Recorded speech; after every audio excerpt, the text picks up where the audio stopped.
A habitat sits on the Martian surface beneath a cold orange sky. And the question is simple. What would it really take to keep people alive inside that sealed world for years, when Earth is too far away to rescue every failure? Dust has gathered around the airlock. An astronaut reaches for the hatch. Behind it is the only breathable room for millions of kilometers. Mars feels almost familiar. It has days, seasons, ice at the poles. But that familiarity is the trap. Mars gives you almost nothing a human body needs. No breathable air, almost no pressure, no easy water, no forgiving margin. And that is only the beginning. Tonight we follow the chain of survival on Mars. From the first breath to the systems that must never fail, to the final contingency no rescue team can reach. By the end of this video, you will understand why living on Mars is not one breakthrough. It is the continuous work of keeping a small artificial Earth alive on another world. If you enjoy exploring questions like this with us, subscribing helps others find them too. Sharing the video helps even more. Let's begin. Mars gives us a surface, but not an atmosphere a human body can use. The habitat has to replace Earth's atmospheric pressure before anything else can feel ordinary. Picture the astronaut pausing at the hatch. The suit is not clothing in the ordinary sense. A pressure vessel is what it amounts to. A tiny one shaped around a body. The habitat is the larger version of the same idea. We can talk about rooms, corridors, bunks, and workstations, but every one of those ordinary words hides the same fact. The inside is Earth-like only because structure is holding it apart from Mars. Pressure is never just a clean engineering category. For the crew, it shows up as a log entry, a subtle alarm, a number that has moved, and a decision about whether the day can proceed. NASA Mars Environment Material gives the surface pressure as roughly 6 to 10 millibars, about 1/100th of Earth's sea level pressure. That measurement anchors the scale of the problem, but the crew still has to turn that evidence into daily confidence. The hardware is a network of humble parts, not one heroic device. Hatch seals, suit ports, and cable penetrations each need to hold. Valves, windows, and pressure sensors complete the basic inventory. Emergency patches and isolated compartments are what the crew reaches for when something goes wrong.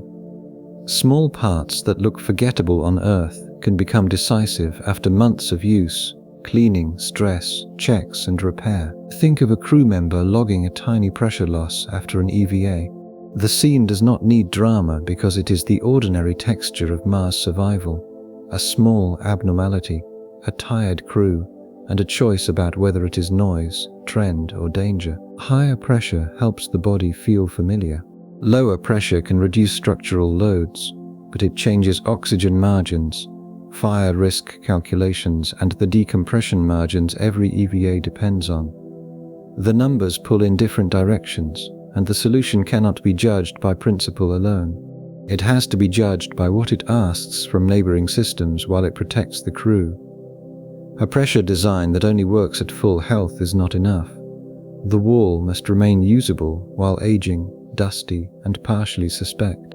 The survival design has to include a seal that still works but leaks slightly more after dust and cold cycling. The base may survive like that for hours or days, but the cost appears as attention, reserves, and the quiet narrowing of options before a failure is visible. For pressure, operations mean disciplined crossings. The crew needs leak rate thresholds, hatch use limits, patch drills, compartment isolation practice, and a habit of treating every pressure trend as information. They need to know when a module can remain in use, when it should be closed, and when a repair is worth the risk of opening another boundary. The effect can run backward through the habitat as power demand, water demand, and a shift in what the whole base can safely attempt that day. The artificial Earth bubble is the reason this pressure story matters beyond one wall. The practical pressure test is severe. Can the crew isolate the problem, patch it, and keep enough livable volume while the root cause is found? A yes means the system is becoming habitat grade. A no means the technology is real, but the survival claim is premature. Think about what a leak means. On Earth, a draft through a bad window is annoying. On Mars, a leak is the planet reminding the crew that the outside air is not really air for them. The air outside is mostly carbon dioxide. It is thin enough that a human body has no normal pressure environment beyond the wall. The repair is not home maintenance. It is survival work, but the habitat cannot be a sealed can that nobody opens. People have to leave, suits have to connect, samples and tools have to pass through, rovers have to be serviced, dust has to be excluded. Every crossing of the wall is a negotiation between two worlds that cannot safely mix. NASA's Mars pressure figure is the first hard correction to the dream. 6 to 10 millibars sounds like a technical footnote until we compare it with the body. Human lungs, blood, eyes, and tissues are built for a planet that presses on them. Mars barely does. So the first habitat is not a shelter from weather. It is a replacement for a missing physical condition. That changes the meaning of every opening in the wall. A hatch is not just a door. It is a controlled interruption in the only breathable atmosphere for millions of kilometers. A cable pass-through is not just a convenience. It is a place where Earth-like pressure must cross hardware without escaping. A window is not just a view. It is a loaded pressure boundary that has to survive stress, dust, scratches, and thermal cycling. The crew also has to live with pressure as a daily rhythm. Before an EVA, they may need suit checks, pressure tests, and transition procedures. After an EVA, the same interface is used again, with dust on the outside and fatigue on the inside. The danger is not only the dramatic blowout. The slow leak hides inside normal operations. A real design would need compartments, not one heroic room. If one volume loses pressure, the crew needs a way to isolate it. If a hatch seal is damaged, they need another route. If a sensor is wrong, they need independent confirmation. The habitat becomes more like a ship than a house, with watertight logic translated into airtight logic. Pressure also reaches into fire safety. A cabin needs enough oxygen partial pressure for people, but oxygen-rich environments can increase fire risk. Lower pressure may make structures and suit transitions easier in some scenarios, but lower pressure is not automatically safer. It changes decompression margins, physiology, pre-breathe procedures, and the way a mistake propagates, and this is why pressure matters more than it first seems. If the wall is treated as solved, everything after it becomes fantasy. Water processors, crop racks, medical equipment, and spare parts all assume there is a stable inside where humans can work. The pressure wall is the stage on which every other system performs. Imagine a degraded week. A hatch seal shows higher leakage after repeated EVAs. A pressure sensor disagrees with a backup sensor. Dust has worked into a mechanism. The crew can still live, but only after changing procedures, reducing EVA frequency, and treating the degraded seal as a known risk until it can be properly replaced. And that is what Mars living feels like. Not one perfect machine, but a machine managed as it ages. So the question is not simply whether humans know how to build pressure vessels. We do.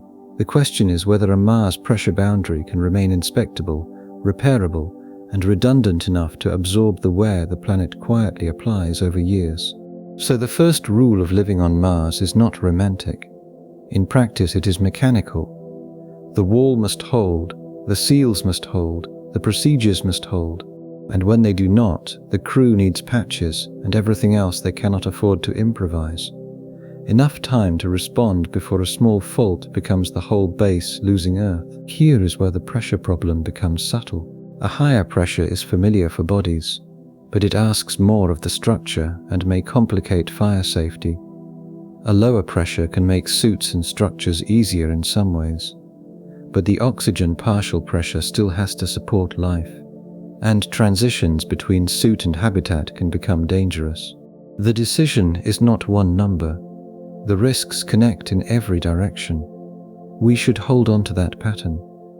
Mars keeps turning simple words into systems. A wall becomes an atmosphere. A door becomes a failure interface. A room becomes a pressure vessel. Before the habitat makes water, food, or oxygen from local resources, it has to do the first thing Earth does for free. It has to press gently on the human body and never stop. Pressure remains the first gate in the story. It is one of the ways the base replaces Earth, and it sets the conditions for every later system we depend on. Once the habitat can hold pressure, we discover pressure by itself is still not air. Pressure also decides how repair feels in the body. If a crew member has to work in a suit to patch an outer seal, the repair is slow, tiring, and limited by suit consumables. If the repair can be done from a shirt sleeve side of the wall, it is safer, but only because the habitat was designed with access and isolation in mind. The best pressure system is therefore not the thickest wall. It is the wall that can be understood when something is wrong. The pressure boundary also forces humility about expansion. Adding a new module is not like adding a room to a house. It means joining pressure vessels, testing every new seal under load, and requalifying the entire boundary that now has a new potential weak point. Growth on Mars would be less about construction speed and more about keeping every new opening from weakening the world already keeping people alive. Even the word inside becomes conditional. A storage alcove, rover tunnel, suit maintenance bay, or sample transfer chamber may be partly inside and partly outside in operational terms. Some spaces may be pressurized rarely, some may be dirty, some may be safe for machines but not bodies. Mars living would require a map of pressure, cleanliness, access, and risk, not just a floor plan. Not just a floor plan. A training problem hides in the wall too. A crew cannot wait until the first serious leak to learn how the habitat behaves. They need drills with simulated sensor disagreement, stuck hatches, and repairs that must be done while another system is already degraded. Pressure survival is muscle memory as much as structure. The wall is also where confidence should stay modest. Space hardware can be tested brutally on Earth, but Mars adds years of small insults. Dust working into seals, cold cycles stressing every joint, and the steady accumulation of maintenance mistakes that no test chamber can replicate. The test is not one perfect pressure hold. The test is long service. Fornal, a final pressure detail, is human confidence. If the crew begins to mistrust a hatch, they may avoid using it, which can trap equipment, delay repairs, or overload another airlock. Reliability has a behavioral shadow. Hardware that is technically usable but no longer trusted can shrink the base before it physically fails. A crew would not simply have oxygen. They would depend on a chemistry system that replaces breathable atmosphere and keeps cabin chemistry balanced every hour. Move inside the habitat at night. The crew is asleep. Nothing dramatic is happening. And that is exactly why the system matters. While nobody is watching, carbon dioxide is being stripped from the air. Humidity is being held inside a narrow band, and a dozen quiet machines are doing the work breathing requires. A fan that sounds boring on Earth becomes part of the breathing ecology on Mars. For the people inside, cabin air means sleep quality, cognitive performance, and the slow invisible chemistry that decides whether the crew is capable or quietly impaired. It arrives as a routine check, a tone from a panel, a borderline reading, and a call about whether to keep working. NASA ECLSS defines life support as pressure, oxygen generation, and carbon dioxide removal as linked functions. That framework anchors the problem, but the crew still has to keep those functions legible and repairable. The equipment list reads less like a machine and more like a chain of small obligations. Oxygen generation and carbon dioxide removal are the two anchors. Around them sit ventilation fans, humidity separators, and trace contaminant filters. The quiet components are the ones that matter after they have aged, been cleaned, been stressed, and been repaired by the same people who depend on them. Think of the crew sleeping while carbon dioxide removal and humidity control keep working without applause. No explosion is required. The important moment is the crew deciding whether an abnormal reading is harmless variation or the start of a larger failure. Oxygen can be present while carbon dioxide, humidity, smoke, or trace gases still make the cabin unsafe. One function cannot substitute for the whole. A Mars solution has to be judged by its burden as well as its purpose. It protects one thing by demanding help from others. An air system that only works in perfect mode is not enough. The crew needs ways to stay safe while chemistry control is less than ideal. The survival design has to include a scrubber bed, losing efficiency slowly enough to look like discomfort before it looks like danger. A degraded condition can persist long enough to reshape the mission day, draining attention, eroding consumable reserves, and crowding out the work the mission actually needs done. For air chemistry, operations mean watching invisible drift. The crew needs carbon dioxide limits, humidity ranges, and everything else they cannot afford to improvise. They need to know which activities load the air system, when exercise pushes carbon dioxide up locally, when cooking adds heat and moisture to the cabin, when a long EVA depletes stored margins. The fault can propagate backward, changing energy use, water demand, and the repair schedule the crew was already stretching to maintain. The artificial earth bubble turns cabin air from chemistry into survival architecture. The air test is not glamorous, but it is decisive. Can the habitat notice chemistry drift early and buy time without exhausting cartridges or power? If the answer holds, the system is fit for habitation. If it does not, the demonstration has outrun the base. Now add the human reality. The crew will not experience cabin chemistry as a diagram.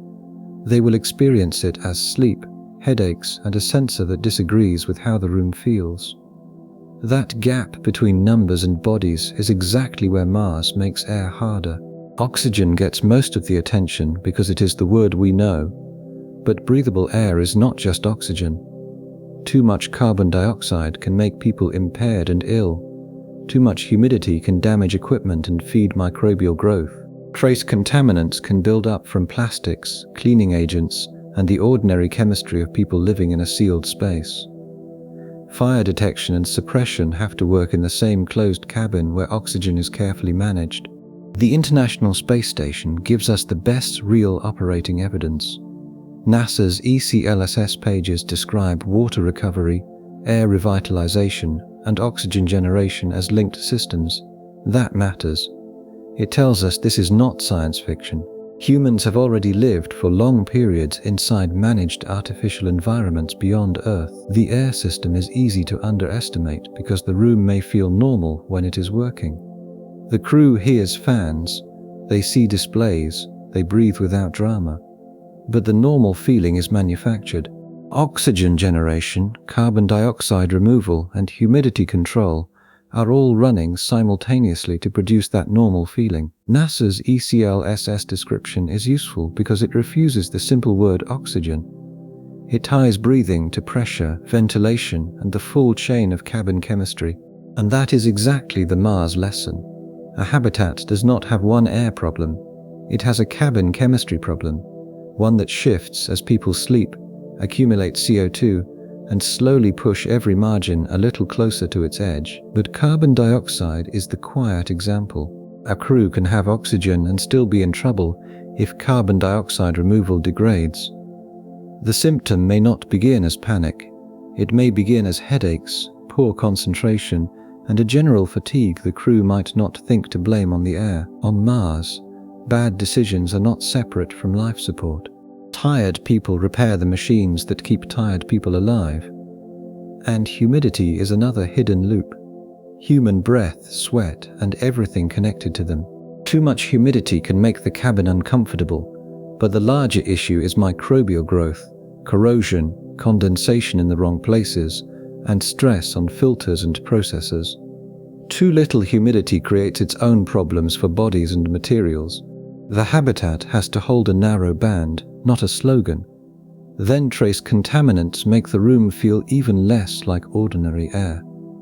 Plastics off-gas, cleaning products release chemicals, experiments add compounds. Fires or overheated electronics can create dangerous byproducts. In an open building on Earth, dilution and ventilation help. In a sealed habitat, what enters the air stays in the problem until the system removes it. The ISS proves that managed air can support humans for long periods. And that is the optimistic evidence. The Mars boundary is equally important. The station has ground teams watching data in real time, cargo vehicles, replacement hardware, and a rescue pathway. A Mars crew gets advice after a delay and hardware only if it was already there or can be improvised. Degraded operation matters here. Suppose a carbon dioxide removal unit loses efficiency.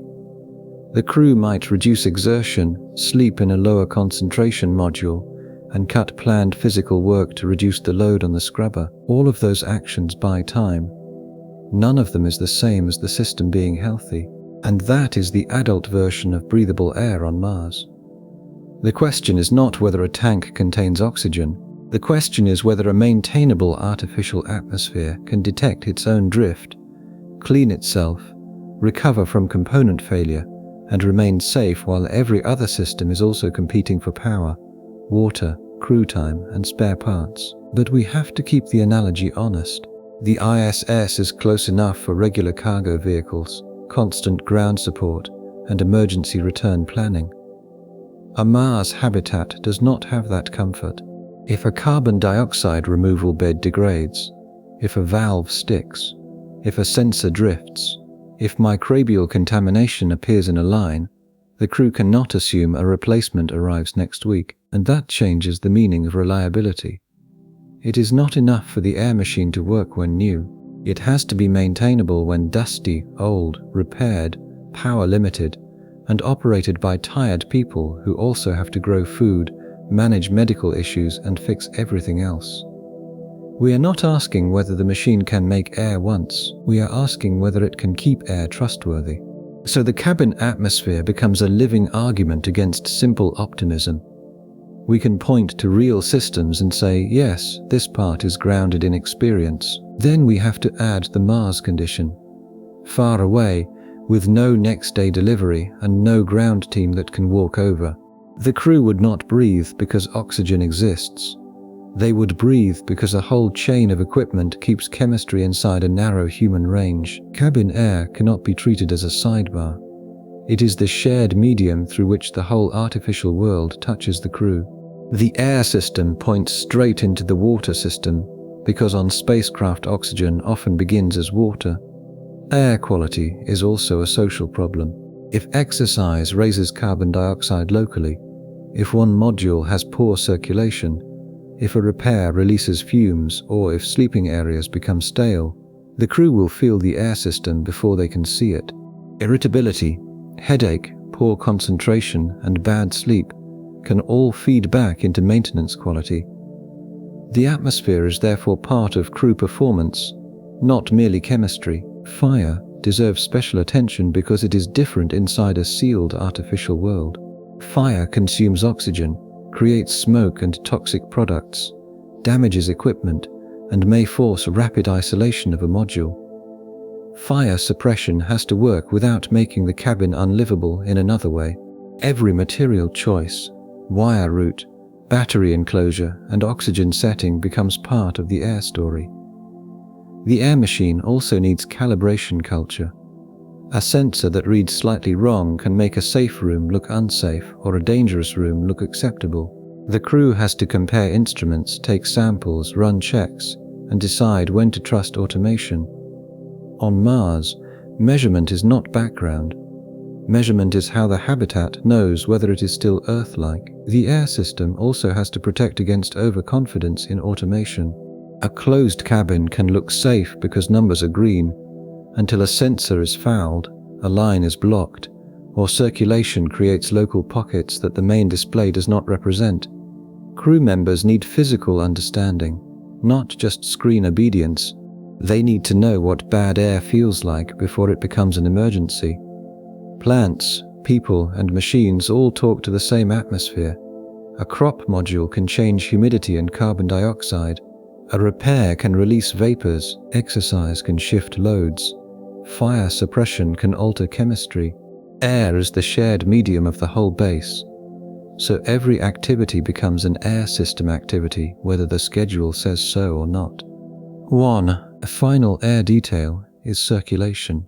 A cabin can have good average chemistry and still have poor local mixing near bunks, exercise equipment, crop racks, or repair zones.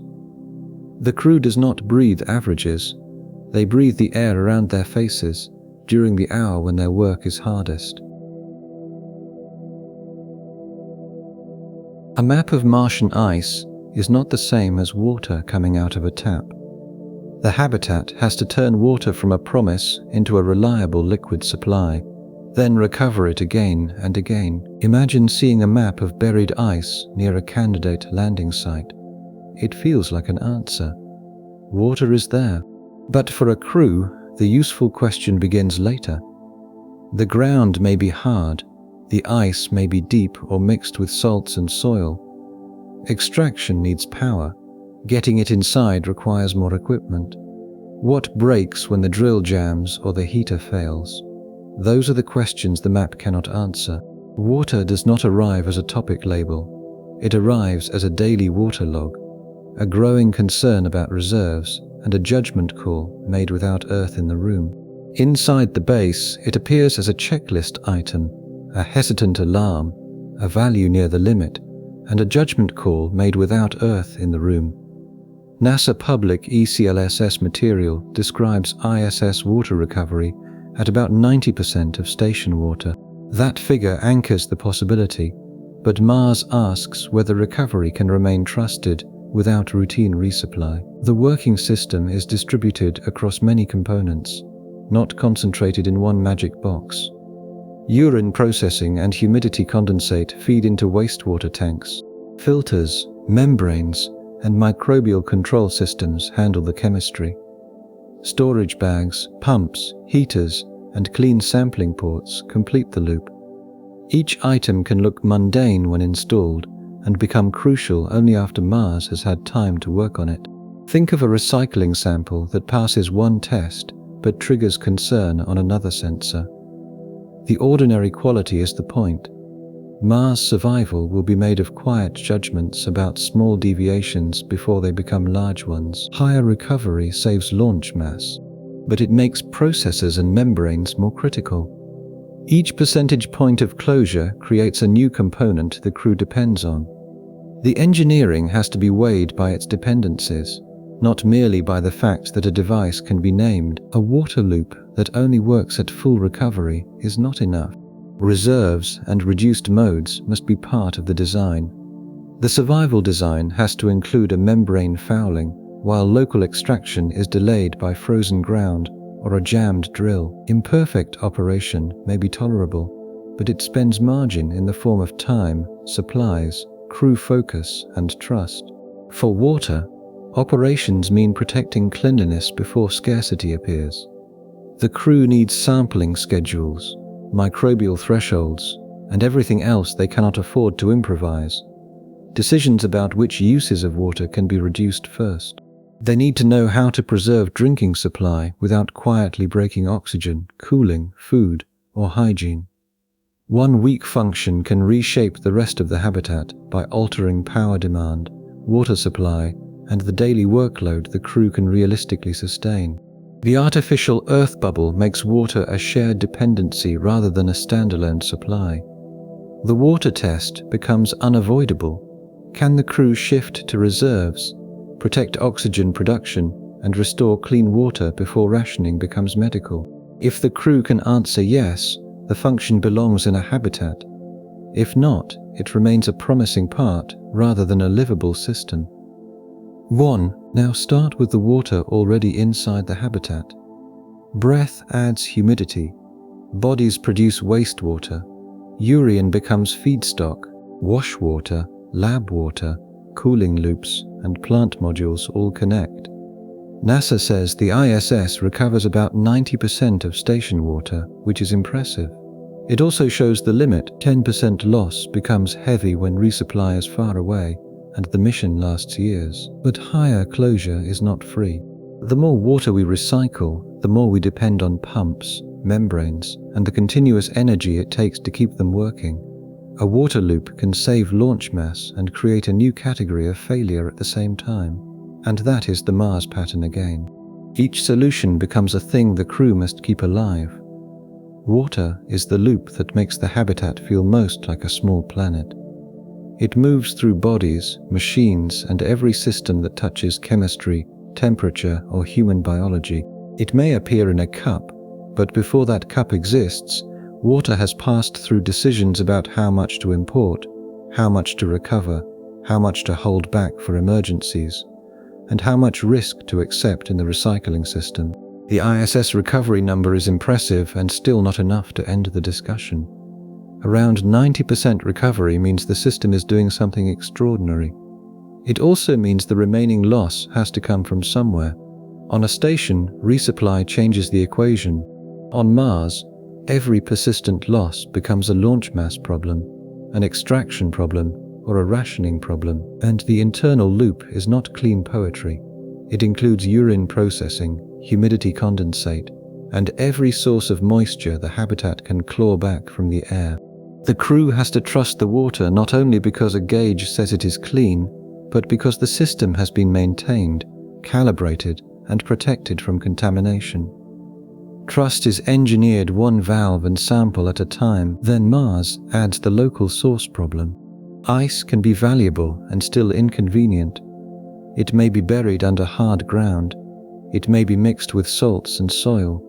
It may be in a place that is scientifically interesting but operationally awkward, or operationally useful but risky for other reasons. The landing site becomes part of the water system long before the crew arrives.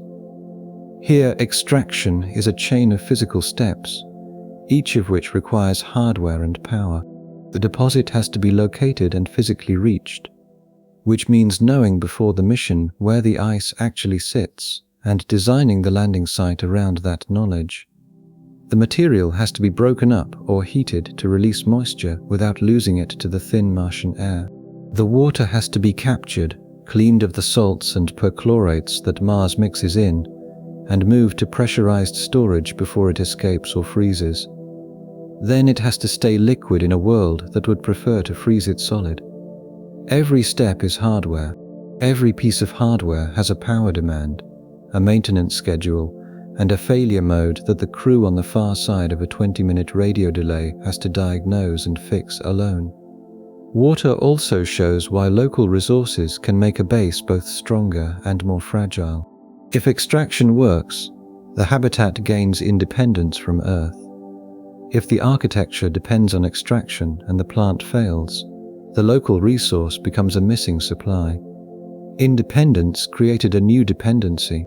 A degraded water week might begin with cloudy samples, a pump vibration, a membrane nearing end of life, or a microbial reading that is not yet dangerous but not normal. The crew may shift to stored reserves, reduce hygiene, pause crop expansion, change oxygen generation plans, and spend precious hours diagnosing a loop that was supposed to be background infrastructure. So when someone says Mars has water, the right response is not dismissal. It is the next question. Can a specific crew at a specific site, with specific machines and spares, turn that water into a clean, reliable, monitored supply for years? Until the answer includes the whole chain, the water is not yet water, and local extraction is harder than the phrase suggests. Subsurface ice may be mixed with soil. Hydrated minerals may require heating. Brines raise chemistry problems. Atmospheric water vapor is thin. Any source has to be collected, purified, monitored, and protected from freezing or contamination. A map is not a pipe. A resource is not a supply. Water binds the whole habitat together. Drinking, hygiene, food preparation, and crop growth all depend on it. So does cooling, chemistry, radiation shielding in some designs, and oxygen feedstock for electrolysis. Lose the water loop and the problem spreads. The air machine notices. The crop module notices. The medical system notices. The crew notices first as inconvenience, then as rationing, then as danger. So when we hear that Mars has water, we should not dismiss it. It matters enormously, but the grown-up answer is more demanding. The question is not whether hydrogen and oxygen atoms exist somewhere under the surface. The question is whether a tired crew can turn a cold, dirty, site-dependent deposit into clean, available, repairable water for years. Water stays central because it replaces more than a drink. It supports air regeneration, food production, and the cooling systems the habitat cannot run without. And when we account for all those demands together, the water system quietly becomes one of the most load-bearing parts of the whole base. Even with air and water working, Mars is still missing the quiet shield we call a sky. Water storage is its own architecture. Tanks and bags have to be placed where they can be inspected, protected from freezing, protected from contamination, and perhaps used as radiation shielding. If water is hidden too well, repairs become harder. If it is placed conveniently, it may be less useful as shielding. The same kilogram keeps asking to do several jobs. Waste is not the opposite of water. It feeds back into the water system. Urine, humidity, and everything connected to them. Mixing them carelessly can make processing harder. Separating them carefully adds valves, containers, labels, and crew workload. Closed-loop living means there is no such thing as simply throwing water away. The psychological side is real too. Crew members have to drink water that was recently wastewater. They may accept that intellectually, but acceptance depends on trust. Taste, smell, and the everyday familiarity of clean water all matter here. A water loop that is technically safe but emotionally distrusted can become a morale and compliance problem. Emergency reserve is not just a tank in the corner, it is a doctrine. The crew needs to decide before any shortage arrives how much water is untouchable, who can authorize its use, and whether crop water or shield water counts toward that reserve. Contaminated water may need to be parked until processes recover. Mars living requires those answers, while everyone is still calm and thinking clearly. Water is also heavy enough to shape the base physically. It may be stored low for stability, near sleeping areas for shielding, near processors for plumbing, or spread in smaller reserves so one leak does not take everything. A liquid supply becomes architecture, radiation strategy, emergency margin, and repair challenge at the same time. A final water detail is timing. Water failures are rarely convenient. They may appear during a dust storm, a medical event, a crop problem, or an oxygen production issue. The reserve has to cover combinations, not isolated textbook cases, because Mars rarely promises to fail one system at a time. On Earth, the sky protects life. On Mars, the habitat roof, walls, shelter layout, and surrounding material have to take over part of that missing shield. Now look upward. The Martian sky can appear pale and quiet. It does not look like machinery. But on Earth, our sky is doing work every second. The atmosphere and magnetic environment reduce radiation exposure before we ever think about it. On Mars, that invisible gift is thin. Radiation shows up in where people sleep, when they go outside, how fast they move to shelter, and how much uncertainty their bodies carry home. For a Mars crew, it is a daily reading, a procedure, a warning that may or may not matter, and a choice under delay. Curiosity's rad instrument measured Mars surface radiation from galactic cosmic rays and solar energetic particles. Those measurements anchor the exposure environment, but the base still has to turn measurement into shelter, scheduling, and health judgment. The protection comes from many ordinary pieces doing their jobs together. Regolith cover, water walls, and storm shelters form the structural layer. Dose monitors, EVA limits, and terrain sighting shape the operational one. Alert protocols and protected sleeping areas completed. The parts that seem dull in a diagram are exactly the parts that must remain dependable after use, cleaning, aging, and improvised maintenance. Think of a solar particle warning arriving while an outside repair is halfway finished. This kind of scene is where survival hides. A minor abnormality, limited information, and a crew deciding how much margin to spend. More shielding reduces exposure, but it adds mass, blocks access, complicates heat rejection, and can make maintenance harder. The shielding choice ripples through every part of the habitat around it. The test is not whether the answer exists in principle, but whether its demands leave the surrounding habitat stronger or weaker. A shielding plan that only works in the nominal schedule is not enough. Storm response and interrupted work have to be included. That planning has to account for a safe haven crowded with crew and equipment, while the rest of the habitat runs in restricted mode. A degraded mode may be safe for a while, yet it quietly consumes crew attention, reserves, and the margin for anything else to go wrong. For radiation, operations mean rehearsing shelter before the warning arrives. The crew needs dose limits, EVA cancellation rules, storm shelter routes, protected power and communications, and a plan for medical or repair work that cannot be paused easily. They need to know how to become smaller and safer without becoming blind.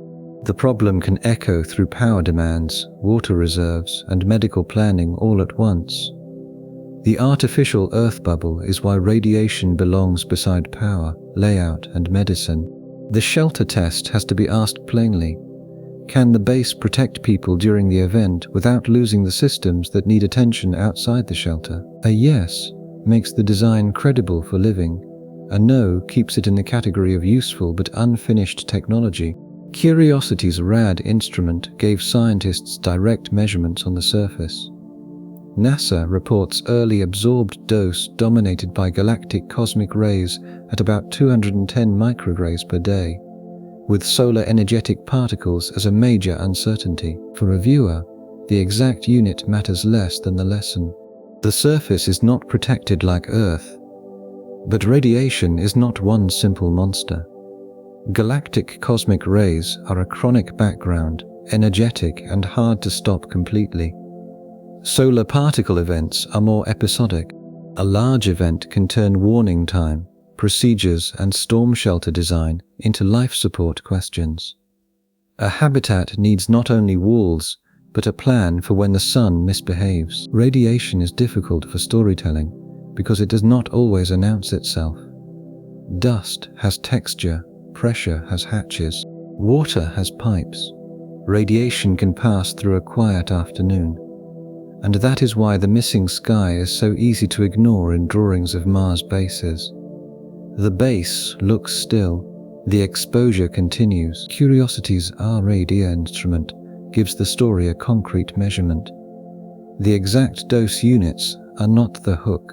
The hook is that a rover sitting on the surface measured an environment dominated by galactic cosmic rays, with solar particle events as a separate uncertainty. Mars is not merely cold and dry.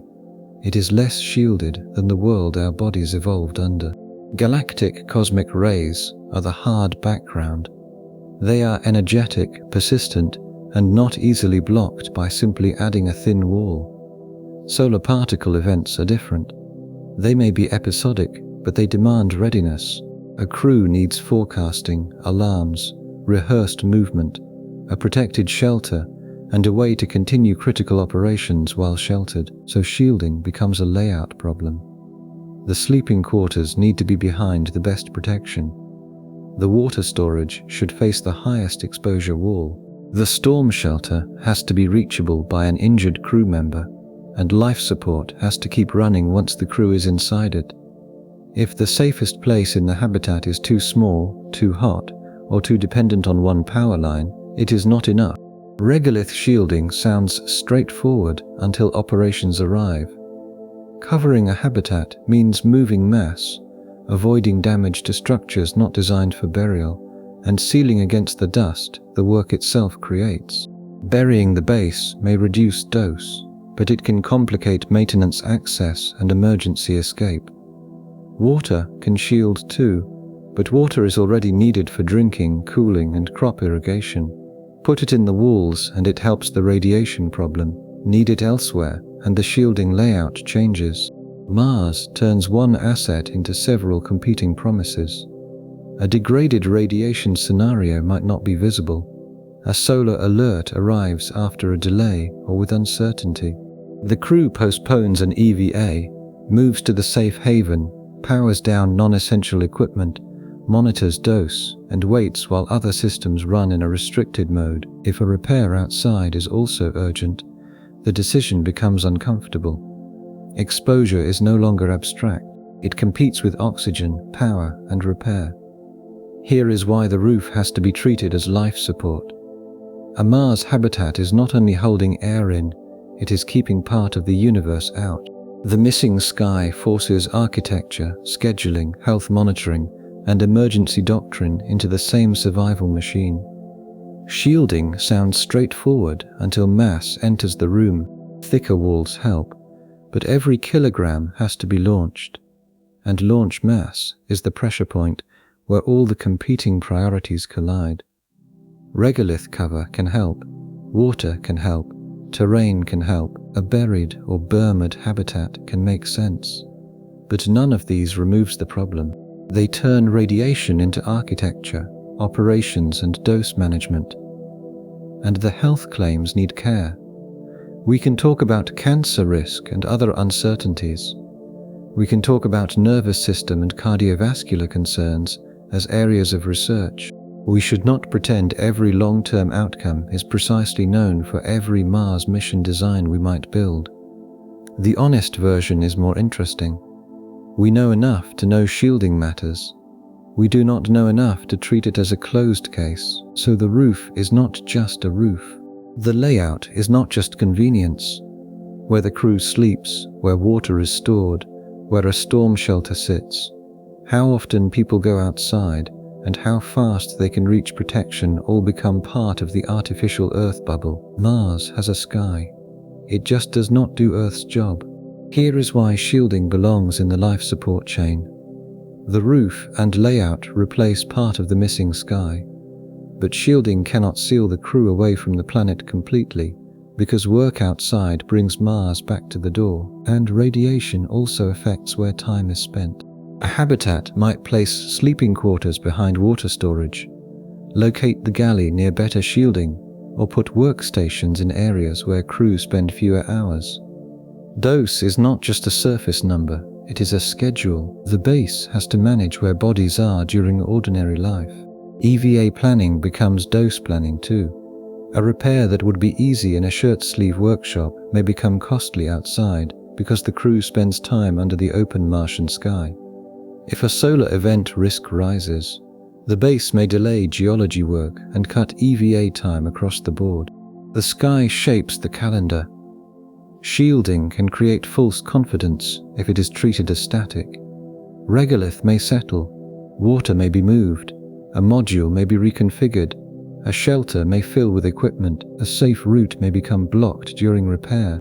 Radiation protection has to be audited like any other life support function, because the safest design on paper can become less safe through ordinary use. Wannabe so. The radiation answer also depends on measuring the crew, not just the planet. Personal dosimeters, area monitors, and cumulative exposure logs all become part of daily operations. The crew needs to know not only whether the habitat is shielded, but how much exposure each person has actually accumulated. The difficult truth is that shielding can never be discussed separately from mass and work. Every kilogram used for protection is a kilogram that must be delivered, moved, piled, pumped, or arranged. That does not make shielding optional. It makes shielding one of the places where Mars turns safety into logistics. A final radiation detail is uncertainty itself. The crew can measure dose and follow limits, but long-term health effects are not as crisp as a pressure leak. Some risks unfold years later. That makes radiation one of the places where a Mars base must protect people without pretending every consequence is fully known. Mars dust is not scenery. The planet is trying to enter grain by grain through seals, filters, and the thin gaps between every component that crosses the wall. Picture the astronaut returning after work outside. The suit has crossed a landscape of fine powder. Dust sits in folds, joints, and every crevice the texture of the suit creates. The crew wants the person inside. We do not want Mars inside. That airlock moment is one of the most important repeated events in the whole habitat. Dust control is not housekeeping.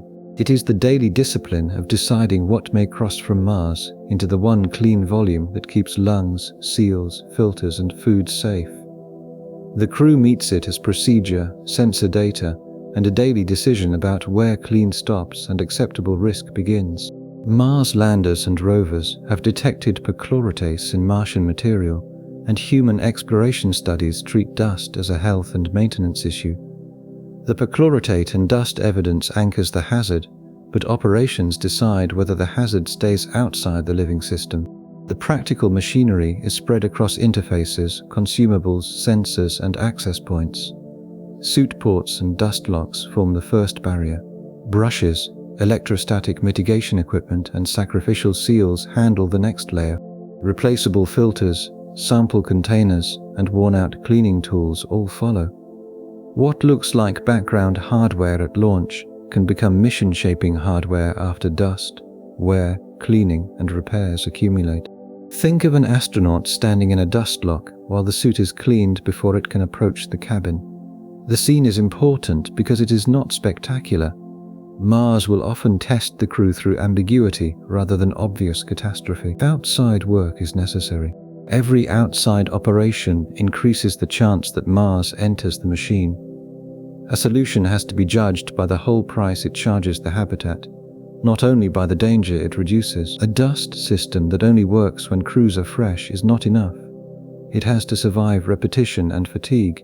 The working assumption has to hold filters filling faster than planned and a suit joint beginning to feel gritty. Running degraded may keep people safe, but it spends scarce resources, spare parts, crew attention, and a quiet confidence that the machine is still winning.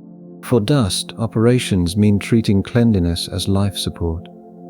The crew needs clean zones, suit inspection rituals, and a decision tree for when an outside object is not allowed inside. They need to protect curiosity from becoming contamination. The disturbance can travel backward into energy systems, water processors, and the medical environment that depends on clean air. The artificial earth bubble is the frame that makes dust a whole base problem. The dust control test is operational. Can the base keep dirty work useful without letting contamination become an air problem, a water problem, or a medical one? If yes, the system has earned trust. If no, the claim needs to shrink until the habitat can support it. Now separate beauty from function. Martian dust can make a landscape look soft and cinematic. For a machine, it is a persistent intrusion. It can abrade moving parts. It can coat solar panels. It can settle on radiators. It can clog filters. It can enter suit joints. It can become the reason a seal that worked yesterday is less trustworthy tomorrow. And the chemistry matters too. Perchlorates detected by Mars landers and rovers make regolith handling more than a housekeeping issue. They raise questions about toxicity, thyroid effects, water and food contamination, and how much material can safely enter crew areas. We do not need to turn this into a life on Mars story. For this video, the point is operational. The dirt is not ordinary dirt. Dust is where Mars stops being a landscape and becomes a contaminant. The planet does not need to breach the wall dramatically. It can arrive on a glove, under a boot seal, and along every path a suited person walks back inside. The Apollo experience on the Moon taught engineers that dust can become a mission problem, but Mars adds its own chemistry and atmosphere. The air is thin, yet weather can still move dust.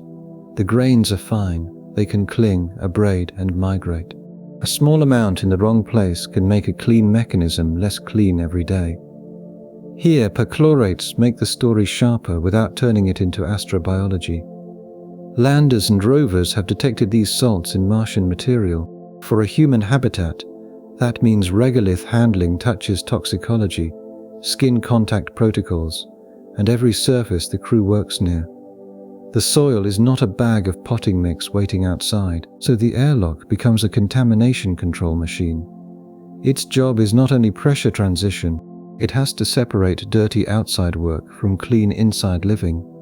It may need suit ports, vacuum cleaning, and rules about which tools never enter the main cabin. Then dust also attacks power and heat. Solar panels lose output when coated.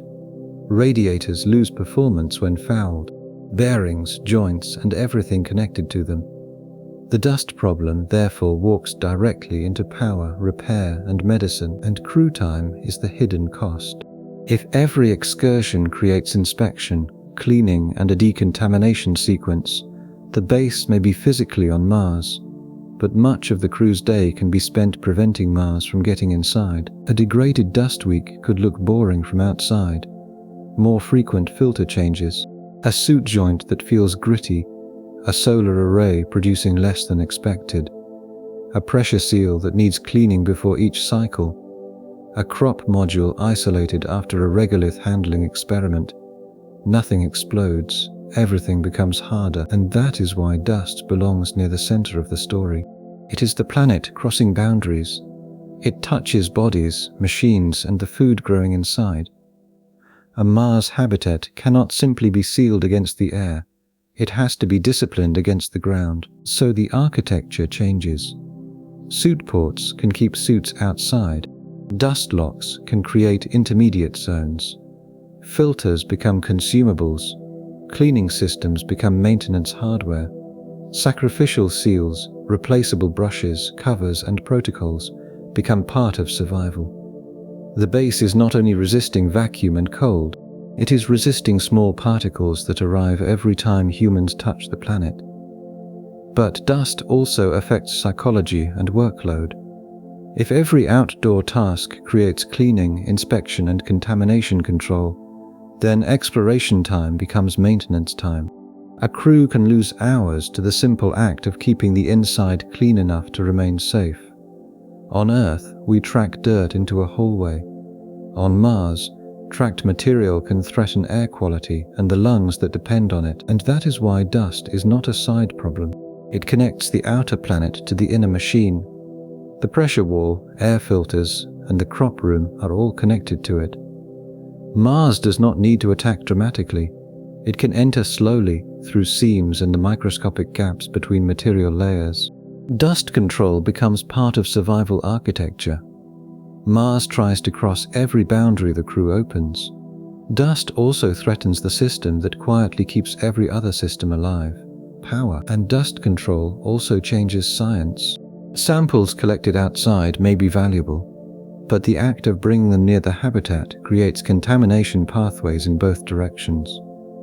Clean containers, glove boxes, and transfer protocols are what let exploration happen without turning the habitat into a dirty laboratory. The suit is the hardest interface. It must be flexible enough for work and sealed enough for pressure. Dust wants to live in exactly the places suits need to move, in the joints, inside the gloves, against the seals. A suit port can help by keeping the dirty suit outside, but then the suit itself becomes an external machine that must survive cold, dust, and radiation, and still be repairable by gloved hands. Perchlorates make crop dreams more constrained. If regolith is used for shielding or experiments, that does not mean it can simply move into food production. Treating, washing, isolating, or avoiding Martian material all carry costs. The grown-up answer is not never touch the soil. We never pretend the soil is ordinary. Dust also creates a consumables problem. Brushes wear out, filters fill, wipes, liners, and adhesive cleaning seals all have finite lives. If the base underestimates dirt, it may not fail because the first filter clogs. It may fail because the 100th ordinary cleaning task has consumed spares faster than planned. So the best dust design would make the clean choice the easy choice. because we cannot rely on perfect discipline forever. If crew members have to fight the architecture to keep dirt out, fatigue will eventually win. Suit storage, tool paths, sample transfer, trash handling, and maintenance benches all need to guide behavior toward contamination control without requiring heroism every time. A final dust detail is that cleanliness standards need enforcement when we are imagining everyone tired. The first week, procedures are careful.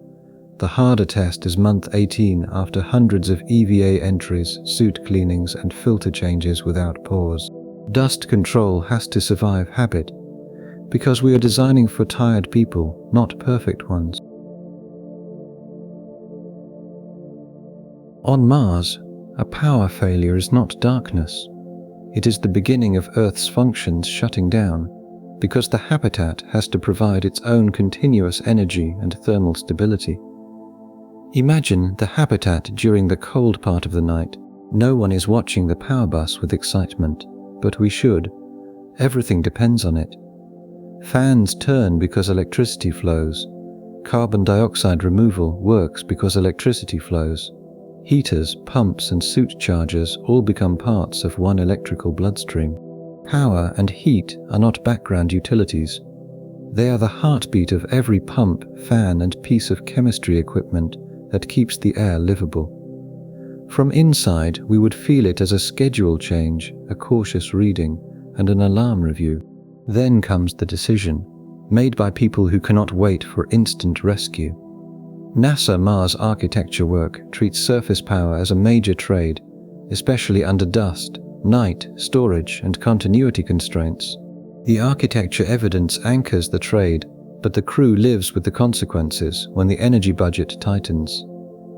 The energy system is a web of sources, storage, loads, and thermal hardware.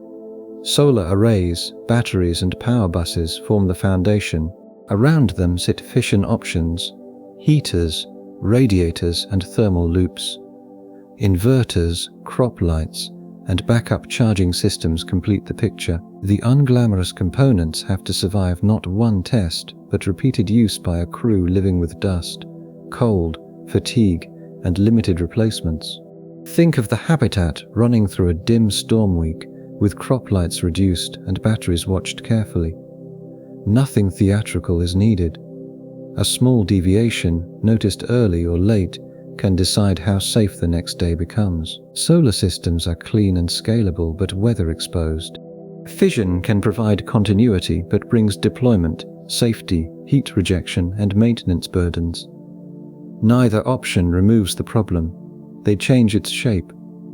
The useful question is what the fix requires from everything around it while the crew is trying to stay alive. A power system that only works in good weather is not enough. The base needs a hierarchy for hard weeks. That resilience plan has to hold a power bus fault during cold conditions when water lines and carbon dioxide removal cannot simply pause. A degraded state buys time only by spending other margins, reserves, sleep, and the crew's quiet trust that the system is still holding. For power and heat, operations mean choosing priorities before the base is stressed. The crew needs load-shedding rules, thermal safe modes, and an agreed order for restarting systems after the worst week. They need to know what can go dark while breathing, heat, water, and medical safety stay protected. The pressure can move through the base as changed power demand, altered water processing schedules, and a shift in the crew's available time for everything else. The artificial Earth bubble shows why power is the bloodstream, not a utility bill. The power test is a priority question. Can the crew keep breathing, heat, and water protected while everything else waits? A yes means the system can be lived with.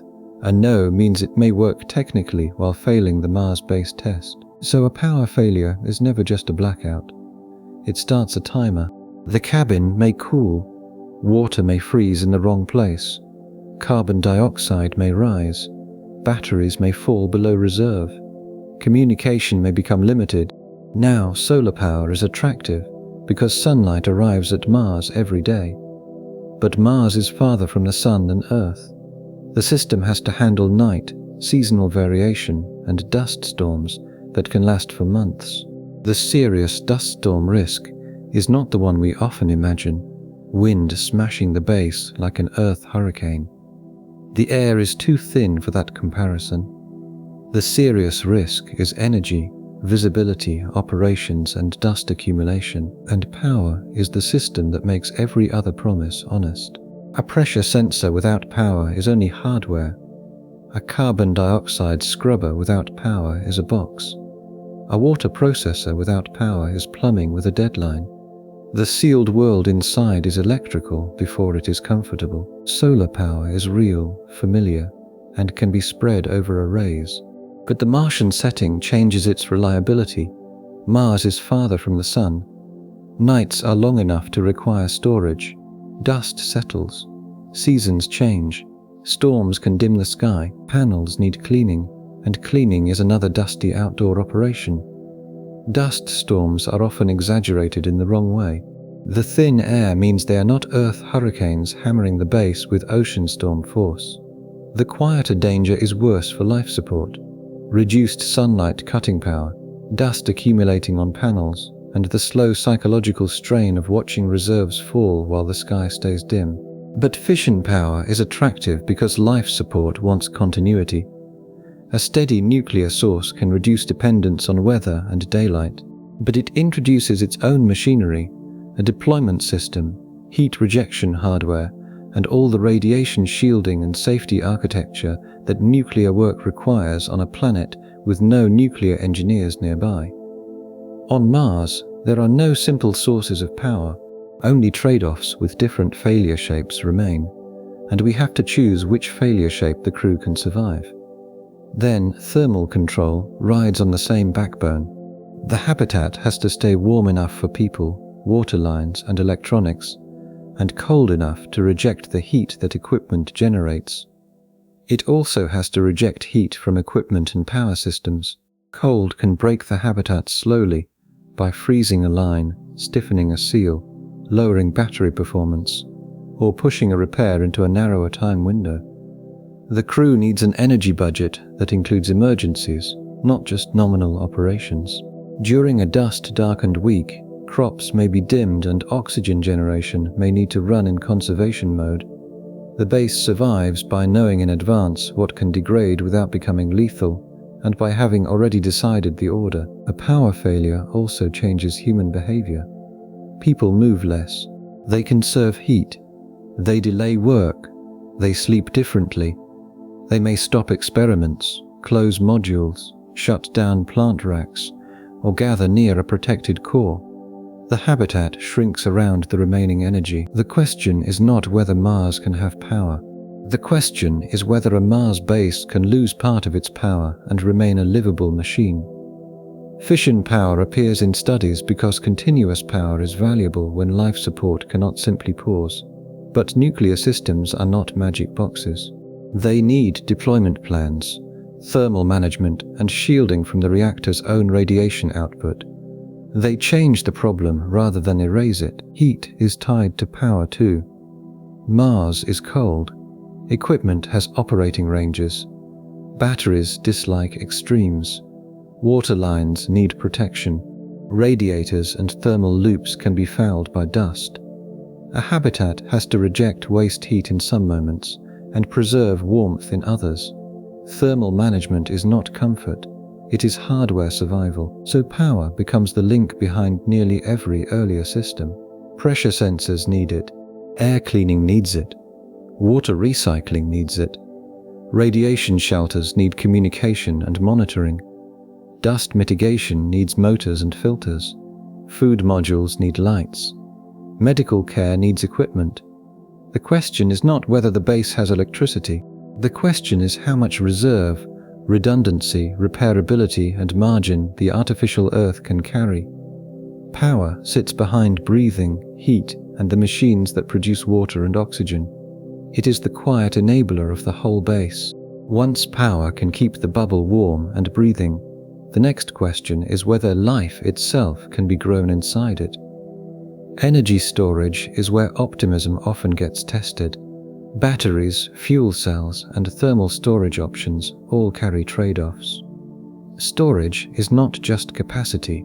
It is cycle life, temperature control, and the ability to deliver power when the base is already under stress. Heat rejection is easy to forget because Mars is cold, but machines and power systems still produce waste heat. A base may need to keep some things warm and cool others at the same time. Dust on radiators, pump failures, or changing loads can push equipment outside safe ranges. And power planning also determines ambition, because we only get to spend energy once. A base with abundant, reliable power can process more water, make more oxygen, light more crops, run more science, and support more repair options. A base with tight power must become conservative. Mars may not decide survival directly. It may decide how much the crew can afford to do. Power redundancy is only useful if failure paths are separated. Two sources feeding the same vulnerable bus may not be truly independent. Batteries stored in the same thermal zone may share the same weakness. A control fault can make several healthy components unavailable. Mars power design has to ask what fails together, not just how many units are installed. The crew also needs to see energy as weather inside the base. On abundant days, they may process more water and run experiments that need power.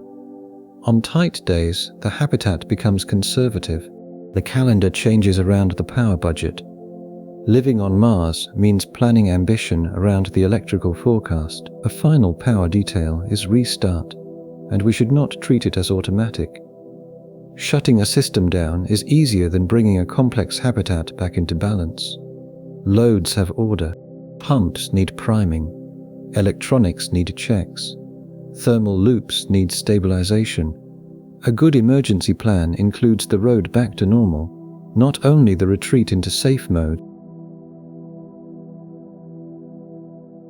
The Mars greenhouse image is comforting, but the first serious Mars farm would be another machine. Food supply and partial biological support would have to be engineered inside the bubble. Picture the familiar Mars greenhouse. Green leaves under a red sky. It feels like the moment Mars becomes home, but that image is often too easy. Plants do not make Mars hospitable by appearing in a picture. Plants survive only when we have already built another environment around them. Food production is not a cheerful side room. Biology has been placed under engineering control, competing with the rest of the habitat for water, energy, cleanliness, and time. To the crew, it arrives as maintenance, sampling, an odd trend, and a discussion about whether the plan of the day must change. NASA veggie and advanced plant habitat work shows space crop growth is real, while full Mars food independence remains undemonstrated. The crop experiments anchor the promise, but they do not remove the need for food reserves and biological caution. The food system is a controlled ecosystem made from hardware, biology, and labor. Pressure, temperature, and humidity must all be managed. Lighting schedules and nutrient delivery require consistent attention. Root zones, microbial monitoring, harvest schedules, and food safety checks complete the daily picture. Backup seed, crew labor, and contamination control sit behind everything else. Every ordinary part has to remain ordinary after the planet has attacked it slowly through wear, dust, cold, vibration, and repair work. Think of a crop rack with healthy leaves on one side and a blocked nutrient line on the other. The scene matters because it sits between normal and emergency, exactly where most real operations live. Fresh crops support nutrition and morale, but they consume the same power, water, volume, and maintenance that every other system already needs. A Mars answer must be measured by the network of obligations it creates, not only by the problem it promises to solve. A crop system that only works when every plant is healthy is not enough. Food planning needs biological failure built in. The food plan has to absorb a fungal outbreak or lighting fault that turns a supplement into a drain on crew time. Degraded operation may be survivable, but it taxes attention, crew time, and the food reserves meant to carry the mission. For food, Operations mean making biology predictable. The crew needs crop schedules, quarantine rules, and everything else they cannot afford to improvise. They need to know when a crop room is helping the mission and when it is consuming more stability than it returns. A fault can spread indirectly through power, water, and the air chemistry that root zones and humidity affect. The artificial earth bubble keeps food from becoming greenhouse romance. The food system test is biological and logistical. Can the food system fail gracefully rather than turning a greenhouse problem into a survival problem? If the system passes that test, it is becoming habitat grade. If it fails, the technology is still only a component. NASA's veggie and advanced plant habitat work matters because it shows plant growth in space can be studied seriously. We have real evidence that crops can grow beyond ordinary earth farms. We also have a boundary. Chamber experiments and station crops are not the same as feeding a Mars crew for years with local failure risk. And we should keep that boundary clear. List what a plant module quietly needs. Pressure, temperature, humidity, clean water, nutrients, lighting, microbial control, food safety, harvest schedules, pollination or crop choice, waste handling, backup seed, crew time. A plant module on Mars is not a patch of soil. It is a biological life support machine with leaves as the visible part. But food is where the Mars dream often becomes too green too quickly. A greenhouse looks like settlement. It suggests self-sufficiency, freshness, and relief from metal walls. But a plant does not make an environment. An environment makes the plant possible. NASA's veggie and advanced plant habitat work gives us real evidence. Plants can be grown in space systems, lighting, root zones, and everything connected to them. That evidence matters. It also has a boundary. A research crop is not a full food economy for a crew on Mars, and calories are ruthless. Fresh leaves are valuable, but a crew needs sustained energy, and everything else they cannot afford to improvise. Stored food is reliable in some ways, but heavy and finite. Grown food can refresh the diet, but demands power, water, nutrients, time, and a protected environment.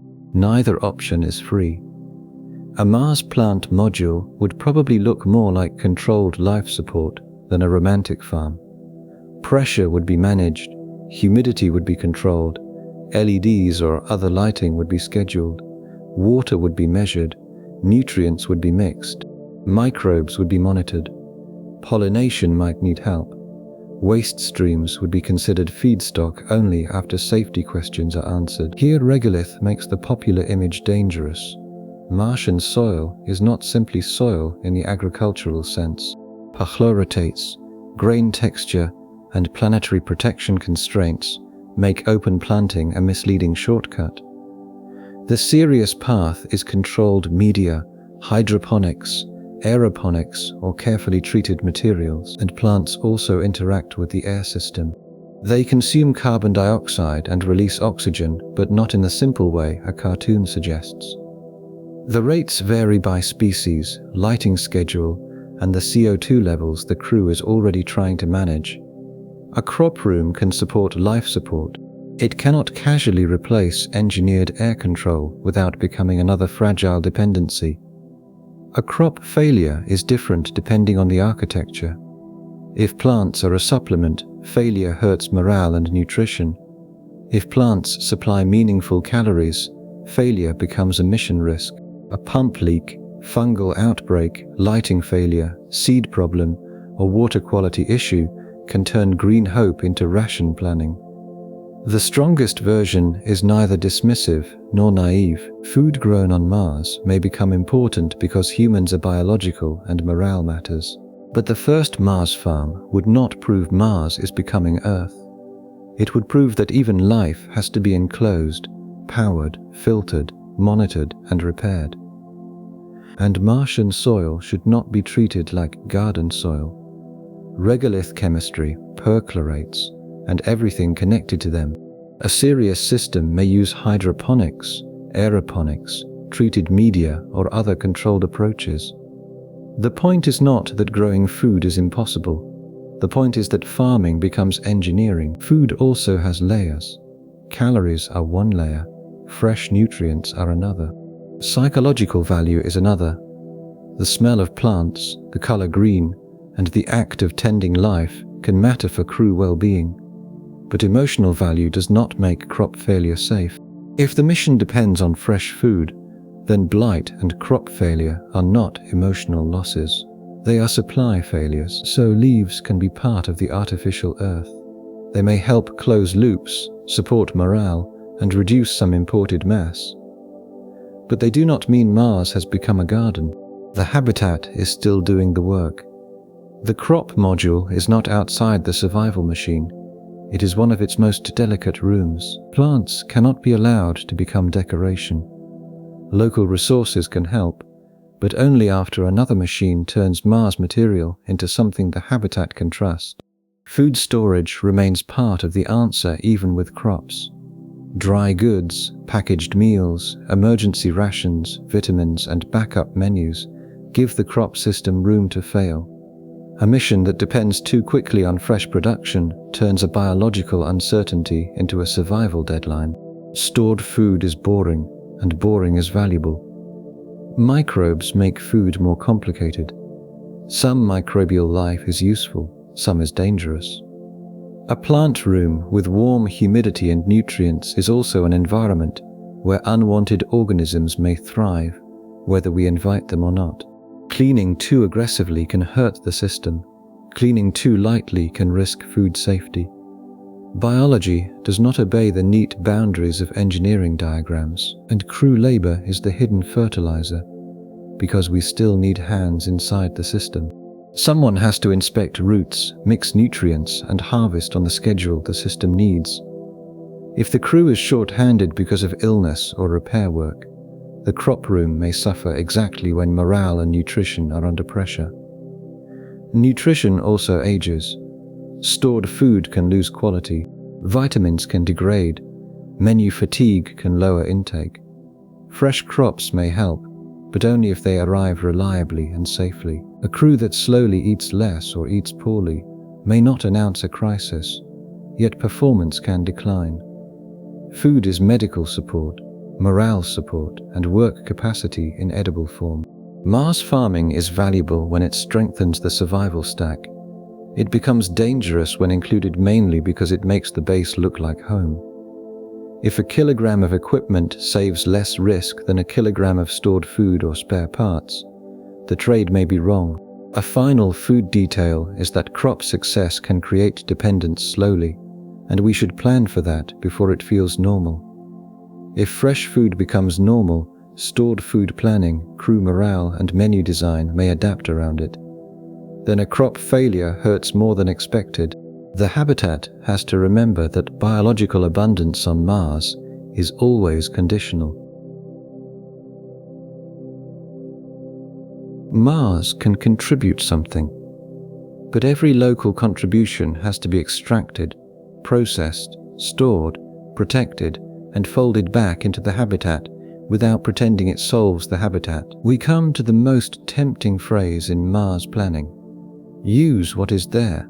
In situ resource utilization, or ISRU, means turning local resources into useful supplies. The idea is powerful, and we should take it seriously. If a crew can make oxygen and water locally, and eventually propellant, Earth does not have to launch every kilogram. Local resource use is not a magic independent switch. The work is factory work performed on another planet, with production targets, dirty inputs, storage rules, and failure margins.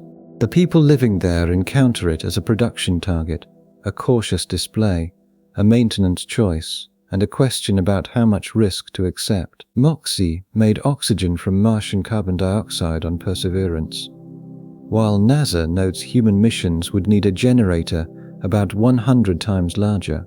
The Moxie evidence anchors the doorway, but the crew still needs a whole production and storage system behind it. The resource plant is a factory chain, not a single triumphant machine. Intake filters and compressors start the process. Electrochemical cells, heaters, and sensors do the conversion work. Storage tanks, cooling loops, and power electronics complete the system. Maintenance access has to be designed in before the crew ever leaves Earth. A component is not habitat ready because it works once.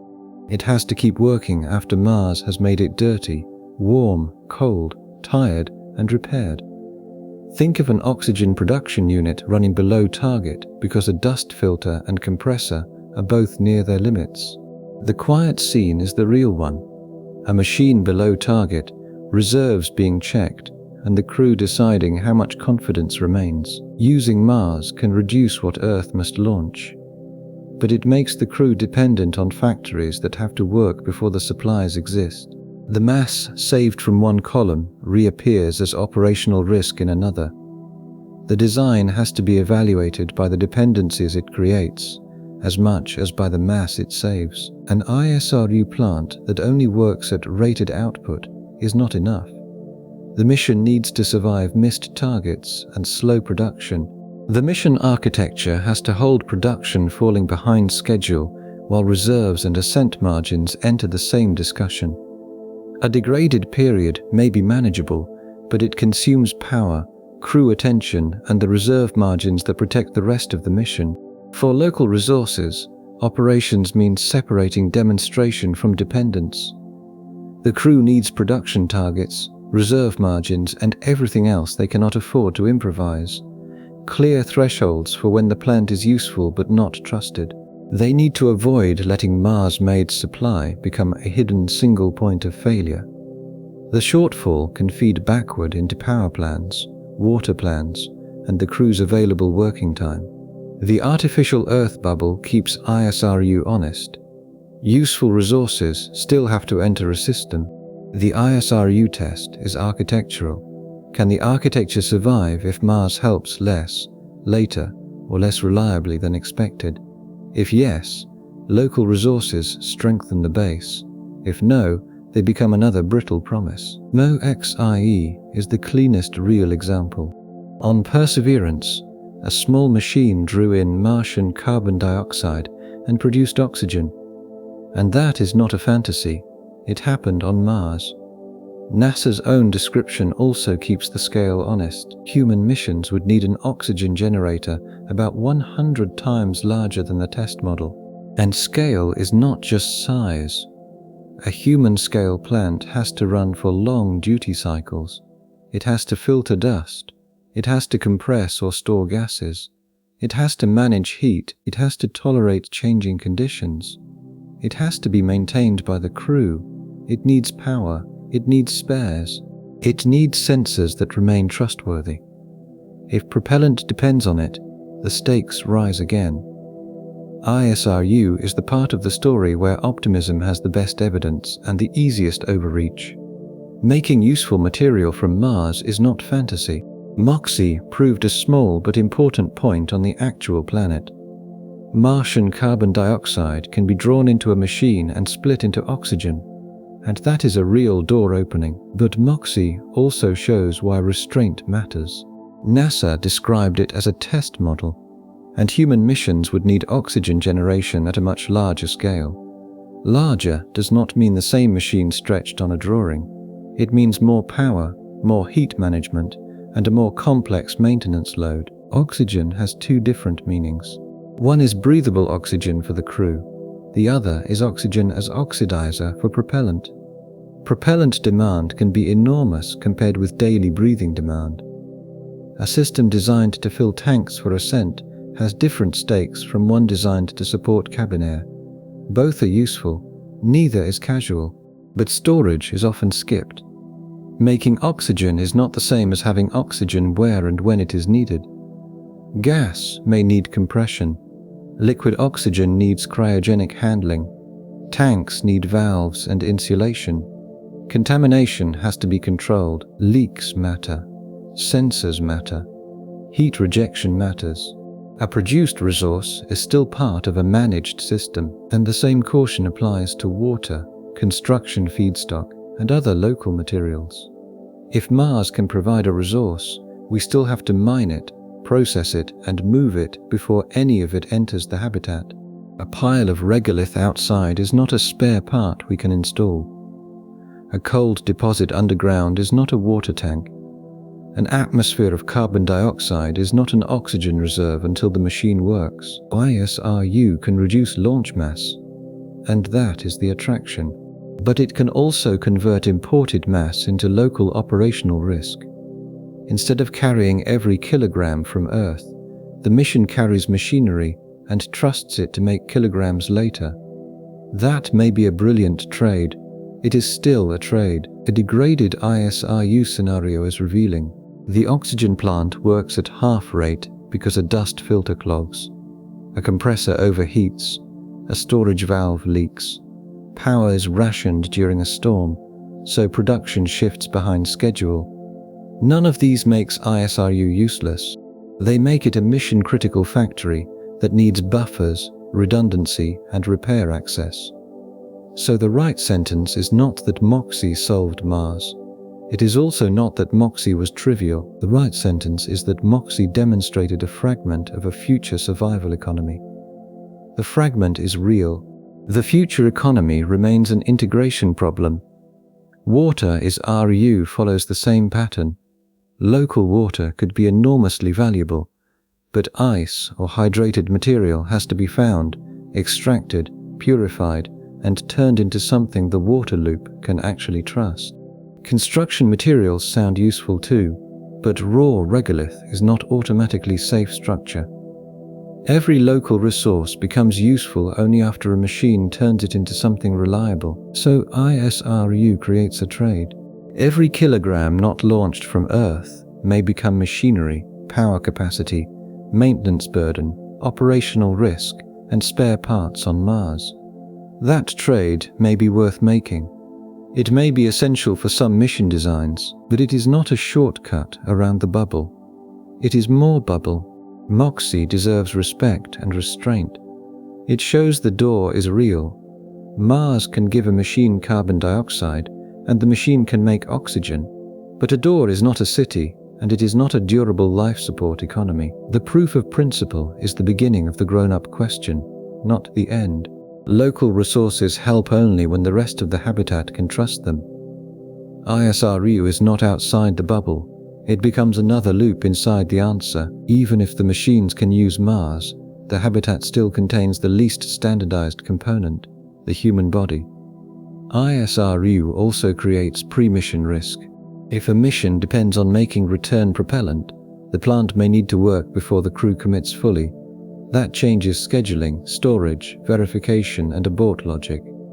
A machine on Mars may have to prove that it has created enough margin before humans trust the architecture around it. Dust filtration at the intake is not a footnote. A machine that breathes Mars air also inhales Mars dust unless protected. Filters clog. Filters need replacement. Replacement filters take mass.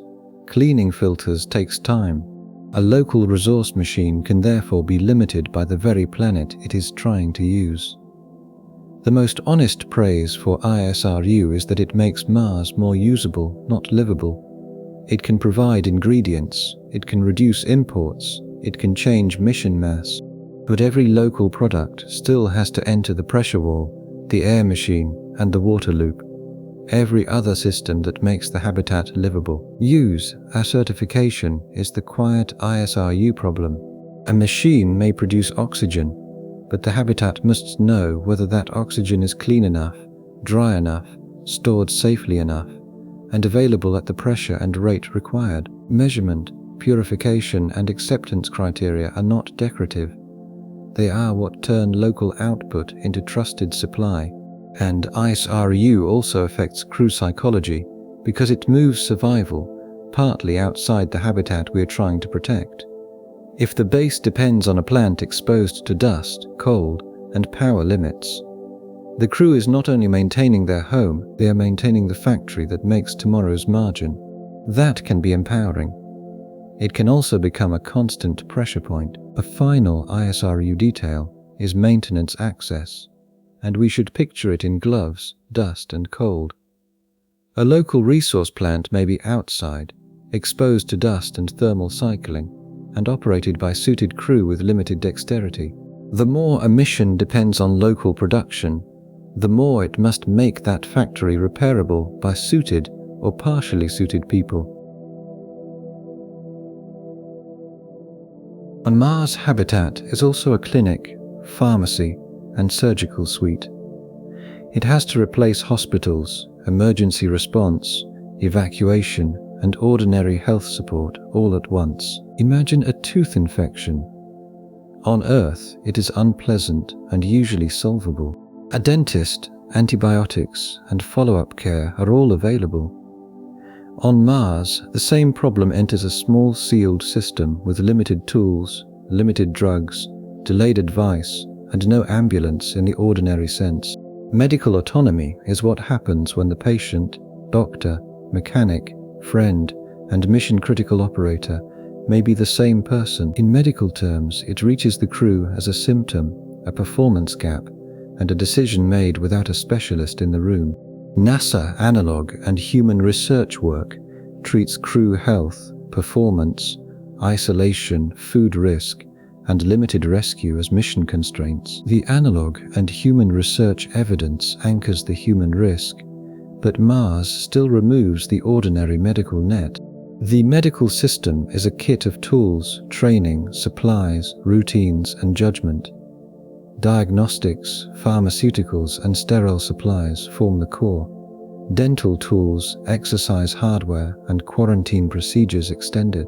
Mental health routines, telemedicine packets, and crew cross-training complete the picture. The ordinary medical items become mission-critical when there is no hospital behind the hatch and no quick evacuation path. Think of a crew medical officer deciding whether abdominal pain is manageable, dangerous, or mission-changing. The drama is not a crisis scene. It is uncertainty, limited tools, and a crew trying to protect both a patient and the habitat. But the best medical system is limited by mass, shelf life, training, and no quick evacuation. There is no version of Mars medicine that does not involve accepting constraints the hospital would not accept. The medical system has to be judged by what it can actually support with the resources available, not by the ideal it might approach. A medical plan that only works with a fully healthy crew is not enough. The mission needs slack for people to be human. That health margin has to include one crew member unavailable while the remaining crew covers maintenance, operations, and care. A degraded human system may keep operating, but the cost appears in workload, focus, and the crew's collective ability to maintain safe operations. For medicine, operations mean admitting that the patient may also be the mechanic. The crew needs triage rules, cross-training, and everything else they cannot afford to improvise. Authority to reduce mission ambition when health narrows the crew.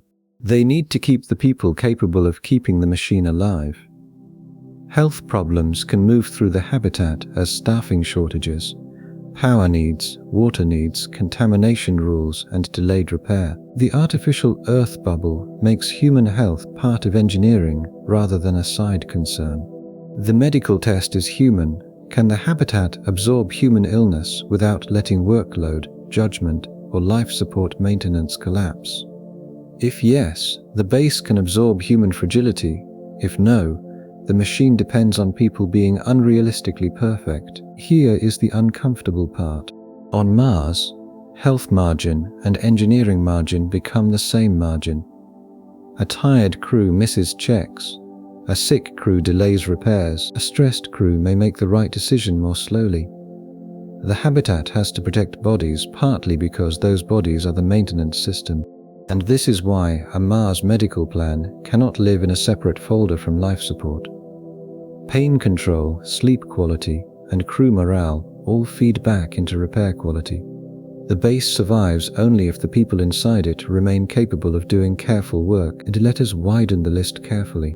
A crew might face injury, infection, or an ordinary illness that becomes serious because the setting is not ordinary.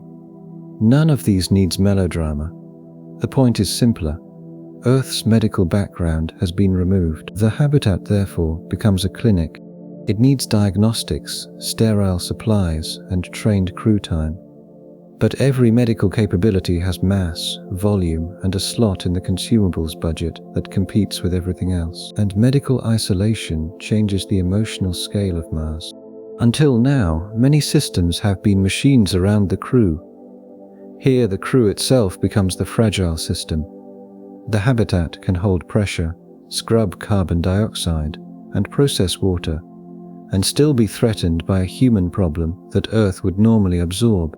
The Mars ambulance problem is not only distance, it is orbital mechanics, launch windows, and everything else they cannot afford to improvise. The fact that leaving Mars may itself require functioning equipment. A serious emergency cannot be casually converted into evacuation. For practical purposes, the first line of care is inside the base. That means a small crew must carry medical breadth. They need diagnostics, procedures, and drugs that cover realistic failure modes. Each addition competes for mass, volume, and crew training time. Ordinary problems become sharper. A tooth abscess, a kidney stone, or a serious infection are not extraordinary events. Pain affects judgment. Infection affects workload. Quarantine affects staffing. A crew member down means one less person maintaining the habitat. Radiation and dust complicate the clinic. Dust exposure may be uncertain but operationally serious. Radiation risk is cumulative and imperfectly known for Mars-class missions. Pharmaceuticals may degrade.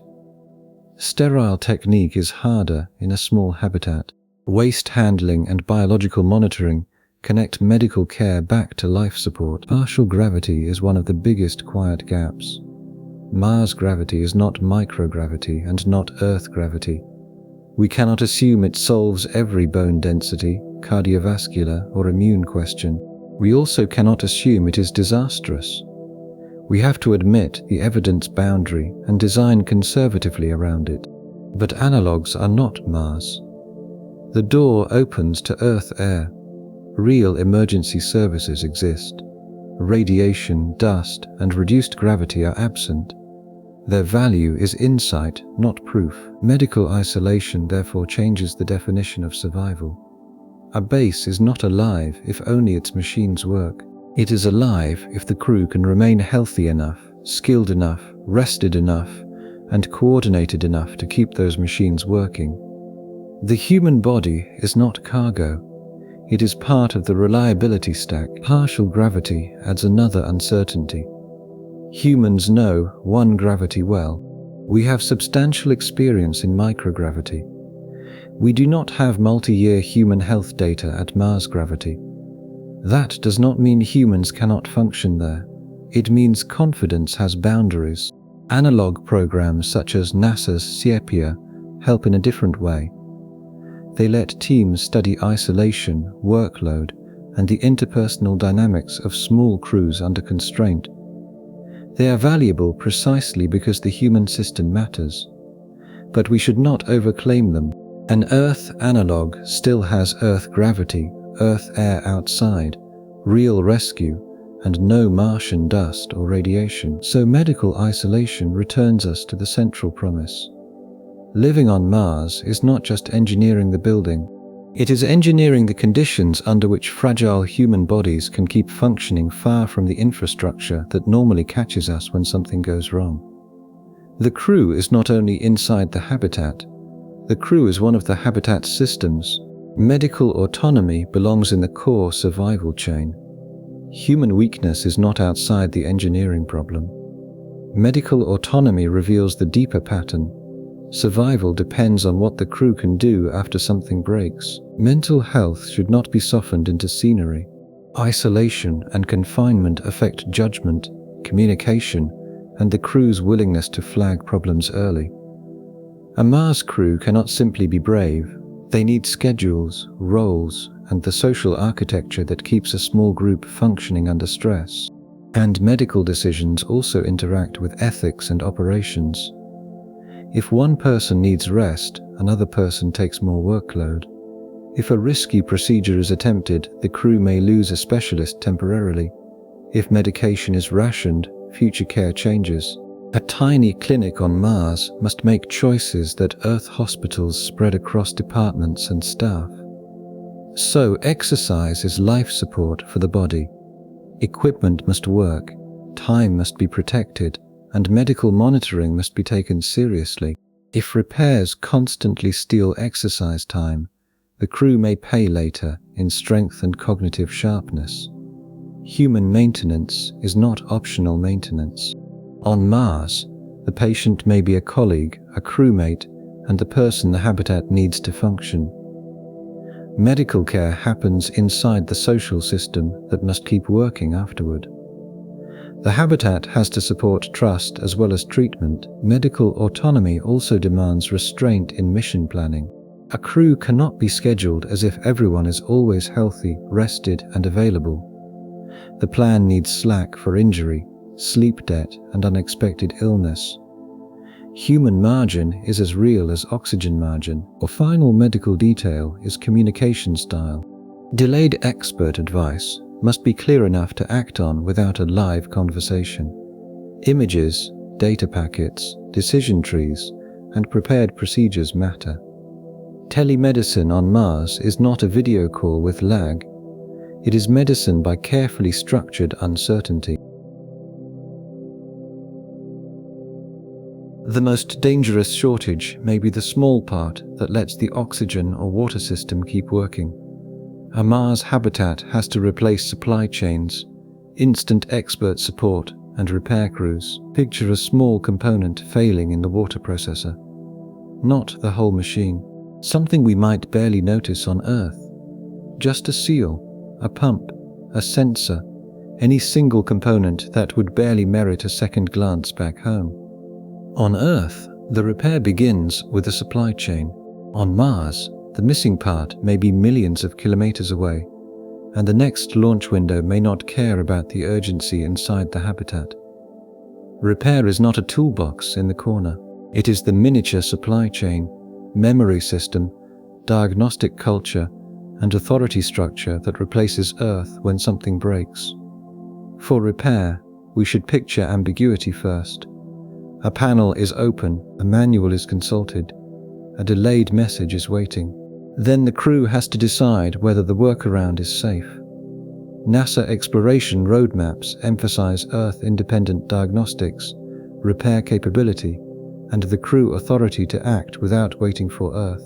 The exploration roadmap evidence anchors the repair need, but the crew still has to perform the repair under delay and uncertainty. The repair system is a culture of access, tools, and authority. Spares and diagnostic software form the foundation. Test rigs, standard connectors, and the crew's authority to act without waiting for Earth complete the picture. The tools and spares that looked secondary on Earth become the base's substitute for factories, experts, and delivery networks. Think of a crew opening a panel while Earth experts wait through light time delay for the next photo and data packet. The scene is ordinary by design, a fault that isn't quite clear, a diagnosis being worked out under time pressure, and a crew trying not to make it worse. Standardized parts reduce logistics, but shared designs can create common mode failures across systems. The repair system must be judged by whether it restores trust, not only by whether it gets the machine running again. A repair plan that only works when the fault is obvious is not enough. Ambiguity has to be part of the design. Any honest repair plan has to include a sensor, pump, or valve giving ambiguous data, while the spare exists but the repair takes another system offline. A degraded repair may keep the base alive while consuming time, sleep, spares, confidence, and access to another system. For repair, operations mean turning uncertainty into a process. The crew needs fault trees, standard fasteners, and rules for when a workaround becomes too risky to keep using. They need repair to be a practiced culture, not a heroic improvisation. The fault can alter power use, water processing, and the schedule that was supposed to keep the habitat safe. Inside that closed system, repair becomes the substitute for everything Earth would normally provide. The repair test is the whole civilization problem in miniature. Can the crew diagnose the failure, make the repair, and find a way to trust that the fix held without real-time help? If yes, the habitat carries a small civilization inside it. If no, the missing supply chain remains the real weak link. Velicitate alimi bil parhast wipinut. The fault may be ambiguous. Isolating the problem may require taking down another loop the base depends on. After the work is done, the crew still needs a way to test whether the fix held and whether to trust the sensor reporting that it did. And NASA exploration roadmaps focus on Earth-independent diagnostics and repair for a reason. Deep missions need more than durable hardware. They need maintainable hardware. They need procedures, onboard expertise, spares, logistics planning, and the ability to operate in degraded modes without turning every small fault into an emergency. Here, repair is where the fantasy of a Mars base meets the reality of civilization. On Earth, nearly every machine is supported by invisible abundance. Warehouses, technicians, and supply chains are all invisible until something breaks. On Mars, most of that background has to be chosen before launch, so a spare part is not just mass. It is a bet about what will fail, when it will fail, how it will fail, and whether the crew can install it. Carry too many spares and the mission becomes heavy. Carry too few and a small component can threaten the whole base. Carry the wrong spares and the storage room becomes a museum of almost useful things. NASA's emphasis on Earth-independent diagnostics and repair is therefore not bureaucratic language. It is the central survival issue. The base needs to know when a part is drifting before it fails. The crew needs access panels that can actually be opened. They need procedures that work under stress. They need test equipment, labels, logs, and parts that are standardized wherever possible. Communication delay turns repair into command authority. Earth can still be brilliant. Teams can analyze data, run simulations, and send instructions. But one-way light time of minutes to roughly 20+ minutes means no real-time hand-holding in a fast emergency. During conjunction, help can become even less immediate. The crew has to be allowed and trained to decide, because we cannot make Mars repair depend on a live conversation. And three-dimensional printing belongs in the story as a useful tool, not a miracle. It can make brackets, covers, and simple mechanical parts. But it does not automatically make high-grade electronics, membranes, or catalysts. It also needs feedstock, power, and calibrated materials that Mars does not provide off the ground. Commonality becomes survival strategy. The more components share seals, fasteners, and connectors, the more a single spare covers multiple systems. But commonality has a dark side. If one standardized part has a design flaw, it may appear in many systems at once.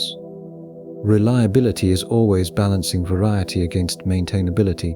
A degraded repair day might start with an alarm that is not clearly true. The crew checks a sensor, swaps a board, and waits for Earth analysis, while keeping the base within safe limits. That is not cinematic. That is exactly what living on Mars would be made of. So the missing part is bigger than hardware. It is missing expertise, missing time, and sometimes missing certainty about what has actually failed. A Mars habitat must carry a small repair civilization inside its walls. Communication delay changes the relationship with Earth. One-way light time can run from several minutes to roughly 20+ minutes, and solar conjunction can create longer blackouts. Earth can still help. Experts can send plans, simulations, analysis, and advice. But they cannot stand over the crew's shoulder in real time. They cannot joystick a repair through a crisis. Three-dimensional printing is useful, and it will probably matter. A printer can make tools, brackets, and replacement housings, but it cannot summon certified electronics or clean membranes. A printed part is not automatically a trusted part. So the spare part problem is really the civilization problem in miniature. Earth gives us warehouses, factories, and supply chains we never think about until they stop. A Mars habitat has to carry a tiny version of that support system inside itself. The most dangerous missing thing may not be oxygen, It may be the part that lets the oxygen system keep working, and this is why repair becomes the last missing background condition before everything converges. The missing supply chain is one of the main things the base must replace. The separate systems stop looking separate and start looking like one coupled survival organism. Yeah, here documentation becomes a survival tool, because we need the base to remember itself. The crew needs records of every workaround, swapped part, and everything else they cannot afford to improvise. Without that memory, the base forgets itself. Future repairs become guesswork. On Mars, a good logbook can be as important as a spare valve, and access design matters before launch. A component hidden behind tightly packed equipment may be reliable on paper and almost unrepairable in practice. If replacing it requires shutting down too much of the base, the spare is less useful than it looks. Maintainability must be designed into the habitat while engineers still have Earth factories around them. Then the repair ecology also includes training breadth. A mechanic may need to understand life support. A scientist may need to assist a medical procedure. A doctor may need to help diagnose a power fault. Small crews collapse specialist boundaries. Living on Mars means turning a few people into a compact operating civilization. A good repair design also admits that tools fail. The wrench, diagnostic tablet, and test cable are themselves part of the spare system. A base that carries one rare tool for a critical repair has created another single point of failure. Configuration control may sound dull, but on Mars it is survival memory. If the crew bypasses a valve today, changes software tomorrow, and swaps a sensor next week, the habitat is no longer the machine described in the launch manual. It is the machine described by its logs. Bad records make future failures harder to understand. A final repair detail is morale, and we should not treat that as soft. A crew that believes the base can be fixed behaves differently from a crew that feels every alarm is the beginning of the end. Repairability is psychological infrastructure too. Clear access, usable tools, and successful small fixes teach the crew that degradation can be managed. The separate systems stop looking separate. The pressure wall and the air machine stop being separate. So do the water loop, the missing sky, and the medical bay. Together, they become one object. Not a city, not a dream base, a small artificial Earth that has to keep itself inside human limits. Here the answer becomes more demanding than a list of technologies. We can name real fragments. Spacecraft pressure vessels exist. The International Space Station has kept people alive with managed air, water recovery, and oxygen generation as a working linked system. NASA's ECLSS work gives us a serious operational foundation. Curiosity's Ray-D measured the radiation environment on Mars. MOXIE made oxygen from Martian carbon dioxide on Perseverance. Veggie and the Advanced Plant Habitat have grown plants in space systems. SHAPA and other analogs help study isolation, workload, food system risk, and crew operations. Those fragments matter. They are the reason the grown-up answer is not simple impossibility. Human Mars habitation is not blocked by a single law of physics saying no. Many pieces are plausible. Some have been demonstrated, some have flown, some have operated for years in related environments. But fragments are not a habitat. The missing proof is integration under Mars conditions. A real surface base would have to combine pressure, air, and water management into one working survival stack.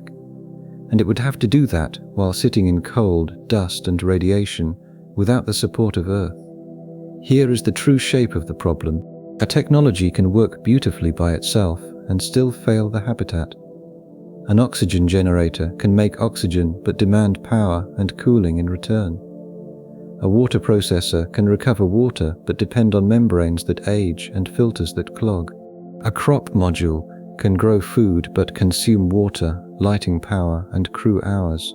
The rest of the base also needs. A radiation shelter can protect the crew but compete for mass with every other system on the manifest. A repair shop can save the mission, but only if the right part was brought and the right person has the skill to use it. Mars living is therefore not one breakthrough. In practice, it is coupling. And coupling is where confident drawings become fragile. If a dust storm reduces solar input, the power plan changes. If power changes, crop lighting may be reduced. If crop lighting is reduced, food production and humidity change. If humidity changes, cabin air control changes. If a water loop is restricted, oxygen generation may be affected. If oxygen generation is affected, stored reserves matter. If repairs take longer because communication is delayed, crew sleep and workload change. If crew sleep changes, maintenance quality changes, and we should not hear that as a chain of doom. That is the engineering reality of a sealed world. The question becomes, what happens when the base is not failing, but no longer operating perfectly? That middle state is crucial. Many public versions of Mars living imagine either success or disaster. Real survival would spend a lot of time between those extremes. A pump runs below specification. A filter clogs faster than expected. A crop chamber has contamination. A radiation alert interrupts work. A suit joint needs inspection. A medical issue removes one crew member from duty. A spare exists, but installing it requires taking another system offline. The base is alive, but degraded. A strong Mars architecture would be designed for that state. It would not assume every system stays new. It would ask how long each function can run below ideal, which functions must be protected first, and which can be paused without losing the crew. It would build reserves not only of oxygen and water, but of time, attention, and the crew's physical capacity to respond. Here, reliability becomes more than redundancy. Redundancy is having another unit. Reliability is knowing whether the backup has the same hidden weakness as the first unit. Reliability is making sure a spare can be reached while wearing gloves. Reliability is giving the crew a way to test the repair. Reliability is designing software that fails clearly, not mysteriously. Reliability is labeling cables so a tired person can make the right choice at 3 in the morning. But a common mode failure is one of the scariest Mars problems because it hides behind confidence. 2 pumps may look redundant until both use the same seal material that dust attacks. 2 sensors may look independent until both share the same calibration drift. Several systems may look separate until all depend on the same power bus, cooling loop, software controller, and everything connected to them. That weakness is how the artificial Earth can be less safe than it appears. So the reliability stack answer has several interlocking parts. Physical margins matter first: spare oxygen, water reserves, and a radiation shelter the crew can actually reach in the time a solar event allows. But margins get consumed. Behind them sits functional redundancy, backup loops, manual overrides, and degraded modes that keep life support running while the primary path is broken. Below that sits repairability, which is different from redundancy. A redundant system that cannot be fixed eventually becomes a system with no backup at all. Repairability means access panels designed before launch, standardized fasteners a gloved hand can actually turn, and tools that survive the dust and cold they will inevitably encounter. Then comes operational discipline, maintenance schedules followed when the crew is tired, clear authority to act without waiting 20 minutes for Earth to confirm, and training deep enough to outlast a year of routine. And underneath all of this sits something quieter: evidence honesty, knowing which systems have been demonstrated at Mars relevant scale, which have been extrapolated from analogs, and which are still architecture concepts on a drawing. An honest evidence map is how a crew knows where to trust the design and where to build extra caution. And this is not pessimism. That is how survival becomes real. And planetary protection belongs in this final picture too, but only as an operational constraint. Humans bring microbes, maintenance debris, and everything that comes off a suit after a day outside. Mars material comes back on boots and filters and gloves. The base has to control what leaves and what enters. Not because this video is about Martian life, but because contamination control affects science, crew health, and nearly every system that touches the outside world. Even that becomes part of the bubble. Return to the first image. A small habitat sits under the orange sky. From far away, it may look peaceful or empty. Up close, it is busy even when no one moves. Fans are running, water is being cleaned, carbon dioxide is being captured, and the air is being held inside the narrow chemistry window that keeps the crew capable. Heaters are fighting the cold outside. Filters are aging toward the next maintenance window, and the spare parts meant to replace them are being quietly counted down. A crew is sleeping because machines are doing the work Earth normally does without being asked, and doing it tonight and tomorrow night, and every night until the mission ends or the machines cannot. Von Herd, here is a useful test for every confident claim. Move it into year 3, not landing day, not the animation. Year 3. Filters are older. Batteries have cycled thousands of times. A crop failure has already happened once. Dust is no longer a surprise. By that point, it is simply a condition. The crew knows which noises matter, which readings drift, and which repair looks simple until the right tool turns out to be missing. If the claim still works there, with spares consumed and habits worn in, it deserves respect. And another test is the lying sensor. A false alarm can waste time, power, airlock cycles, and crew confidence. A missed alarm can become a crisis. A drifting sensor can make the crew trust the wrong number for weeks. On Earth, a specialist may arrive with calibrated equipment.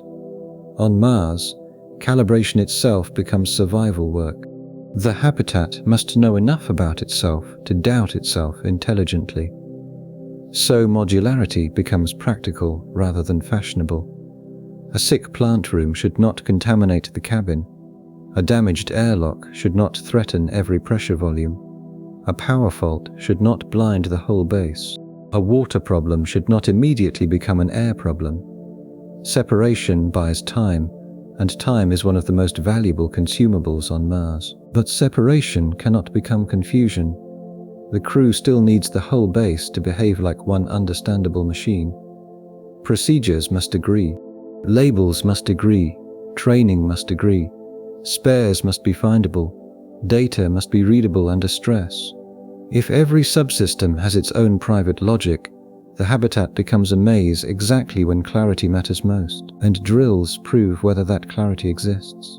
A Mars crew would need to practice not only dramatic emergencies, but dull combinations, reduced power plus a medical issue, a dusty airlock plus a late water alarm, crop contamination plus a communication blackout, a false pressure reading while a real repair is underway somewhere else. The combinations reveal whether the base is understandable under pressure. The habitat would also need a hierarchy of truth. Some evidence comes from sensors, some comes from crew observation, some comes from samples, some comes from Earth analysis, some comes from historical trend. When those sources disagree, the crew needs a method for deciding which truth carries the day. Mars living is not just knowing facts, it is deciding under partial facts, without spending the margin that keeps the crew alive. Here optionality becomes the real luxury, not comfort for its own sake, not a larger window or a more impressive exterior. The luxury is time before danger, choices before commitment, and enough spare capacity that the crew can make a cautious decision without immediately sacrificing something essential. A livable Mars base would be rich in margins even if it looked spare from the outside. And legibility matters for the same reason. In a healthy Earth building, confusion is inconvenient. In a Mars habitat, confusion consumes margin. The crew needs displays that show what matters, alarms that separate urgency from noise, procedures that match the real hardware, and enough transparency to understand why the machine is asking for action. The artificial Earth must be reliable, and it must also be readable by tired people. So a sober progress measure follows from that. Mars living would not be proven by one spectacular landing, one oxygen experiment, one buried habitat design, or one successful crop cycle. It would be proven slowly by a system that keeps ordinary people alive through ordinary degradation. The base would have to lose efficiency without losing safety. It would have to surprise the crew without overwhelming them. It would have to make failure manageable before failure becomes visible from Earth. So if we want the most honest engineering sentence, it is this: living on Mars would mean building a place where failure is expected, caught early and contained before it becomes fatal. Much harder than reaching a surface. More interesting too, because it turns Mars from a destination into a continuous test of whether humans can maintain a world. And here, the most serious Mars story is not anti-Mars, anti-shortcut. It respects the machines enough to ask what they consume. It respects the crew enough to ask what they can really repair. It respects the planet enough to admit that Mars does not become friendly because we placed a base on it. The base has to earn every hour, and one more integration problem sits underneath all the others: recovery order. After a bad week, the crew cannot restart everything at once. Air chemistry may need priority before crop lighting. Water may need priority before oxygen production. Medical care may need priority before a science traverse. A repair may need clean space, extra power, and the one rested crew member. The base therefore needs a recovery sequence, not just emergency procedures. That sequence has to be rehearsed when nothing is wrong. Crews need to know which systems can wait, which can limp, which must be restored immediately, and which temporary workaround becomes dangerous if left in place too long. A Mars habitat survives by making the road back to normal as explicit as the road into safe mode, and we should demand that clarity before calling it livable. The final answer is not that Mars is impossible, and we should not make it that simple. That is too easy and wrong in the wrong direction. The final answer is also not that Mars living is solved. We cannot just point to MOXIE, ISS life support and completed analogues, but it skips the hard part. What it would actually take to live on Mars is a sealed, repairable and redundant artificial Earth small enough to fit inside a habitat. It would need people trained not only to explore, but to maintain the world that keeps them alive. It would take pressure that holds, air that stays chemically safe, water that can be recovered and made usable, shielding that limits exposure, dust control that protects the inside, power that survives bad weeks, food systems that do not pretend to be gardens, local resource machines treated as factories, medical autonomy that admits its limits, spare part logic that replaces a supply chain, and procedures for operating when several things are worse than expected at once. So most of all, it would take humility about integration. Mars is reachable enough to invite us. It has land, days close to Earth's in length, and a cold sky that looks almost familiar. It looks almost like a place, but living there means accepting the deeper correction. Mars is not a second Earth waiting outside the hatch. Earth has to be rebuilt in miniature. Then it has to be kept from leaking, clogging, and freezing until the mission ends. Here is the disciplined version of hope we should keep in this story. Hope is not pretending Mars is easier than it is. Hope is building enough knowledge, margin, and repair capacity that we can meet the planet honestly. The crew still has to keep breathing the next morning, and so keep the final image small. Not a skyline, not a dome, a compact habitat, part buried, part lit, with dust against the airlock. Inside, people are alive because thousands of small decisions have not lined up the wrong way. Outside, Mars continues being Mars. It has not become cruel. It has simply refused to do Earth's work for free. The wall behind the astronaut is not just a wall. It becomes the world.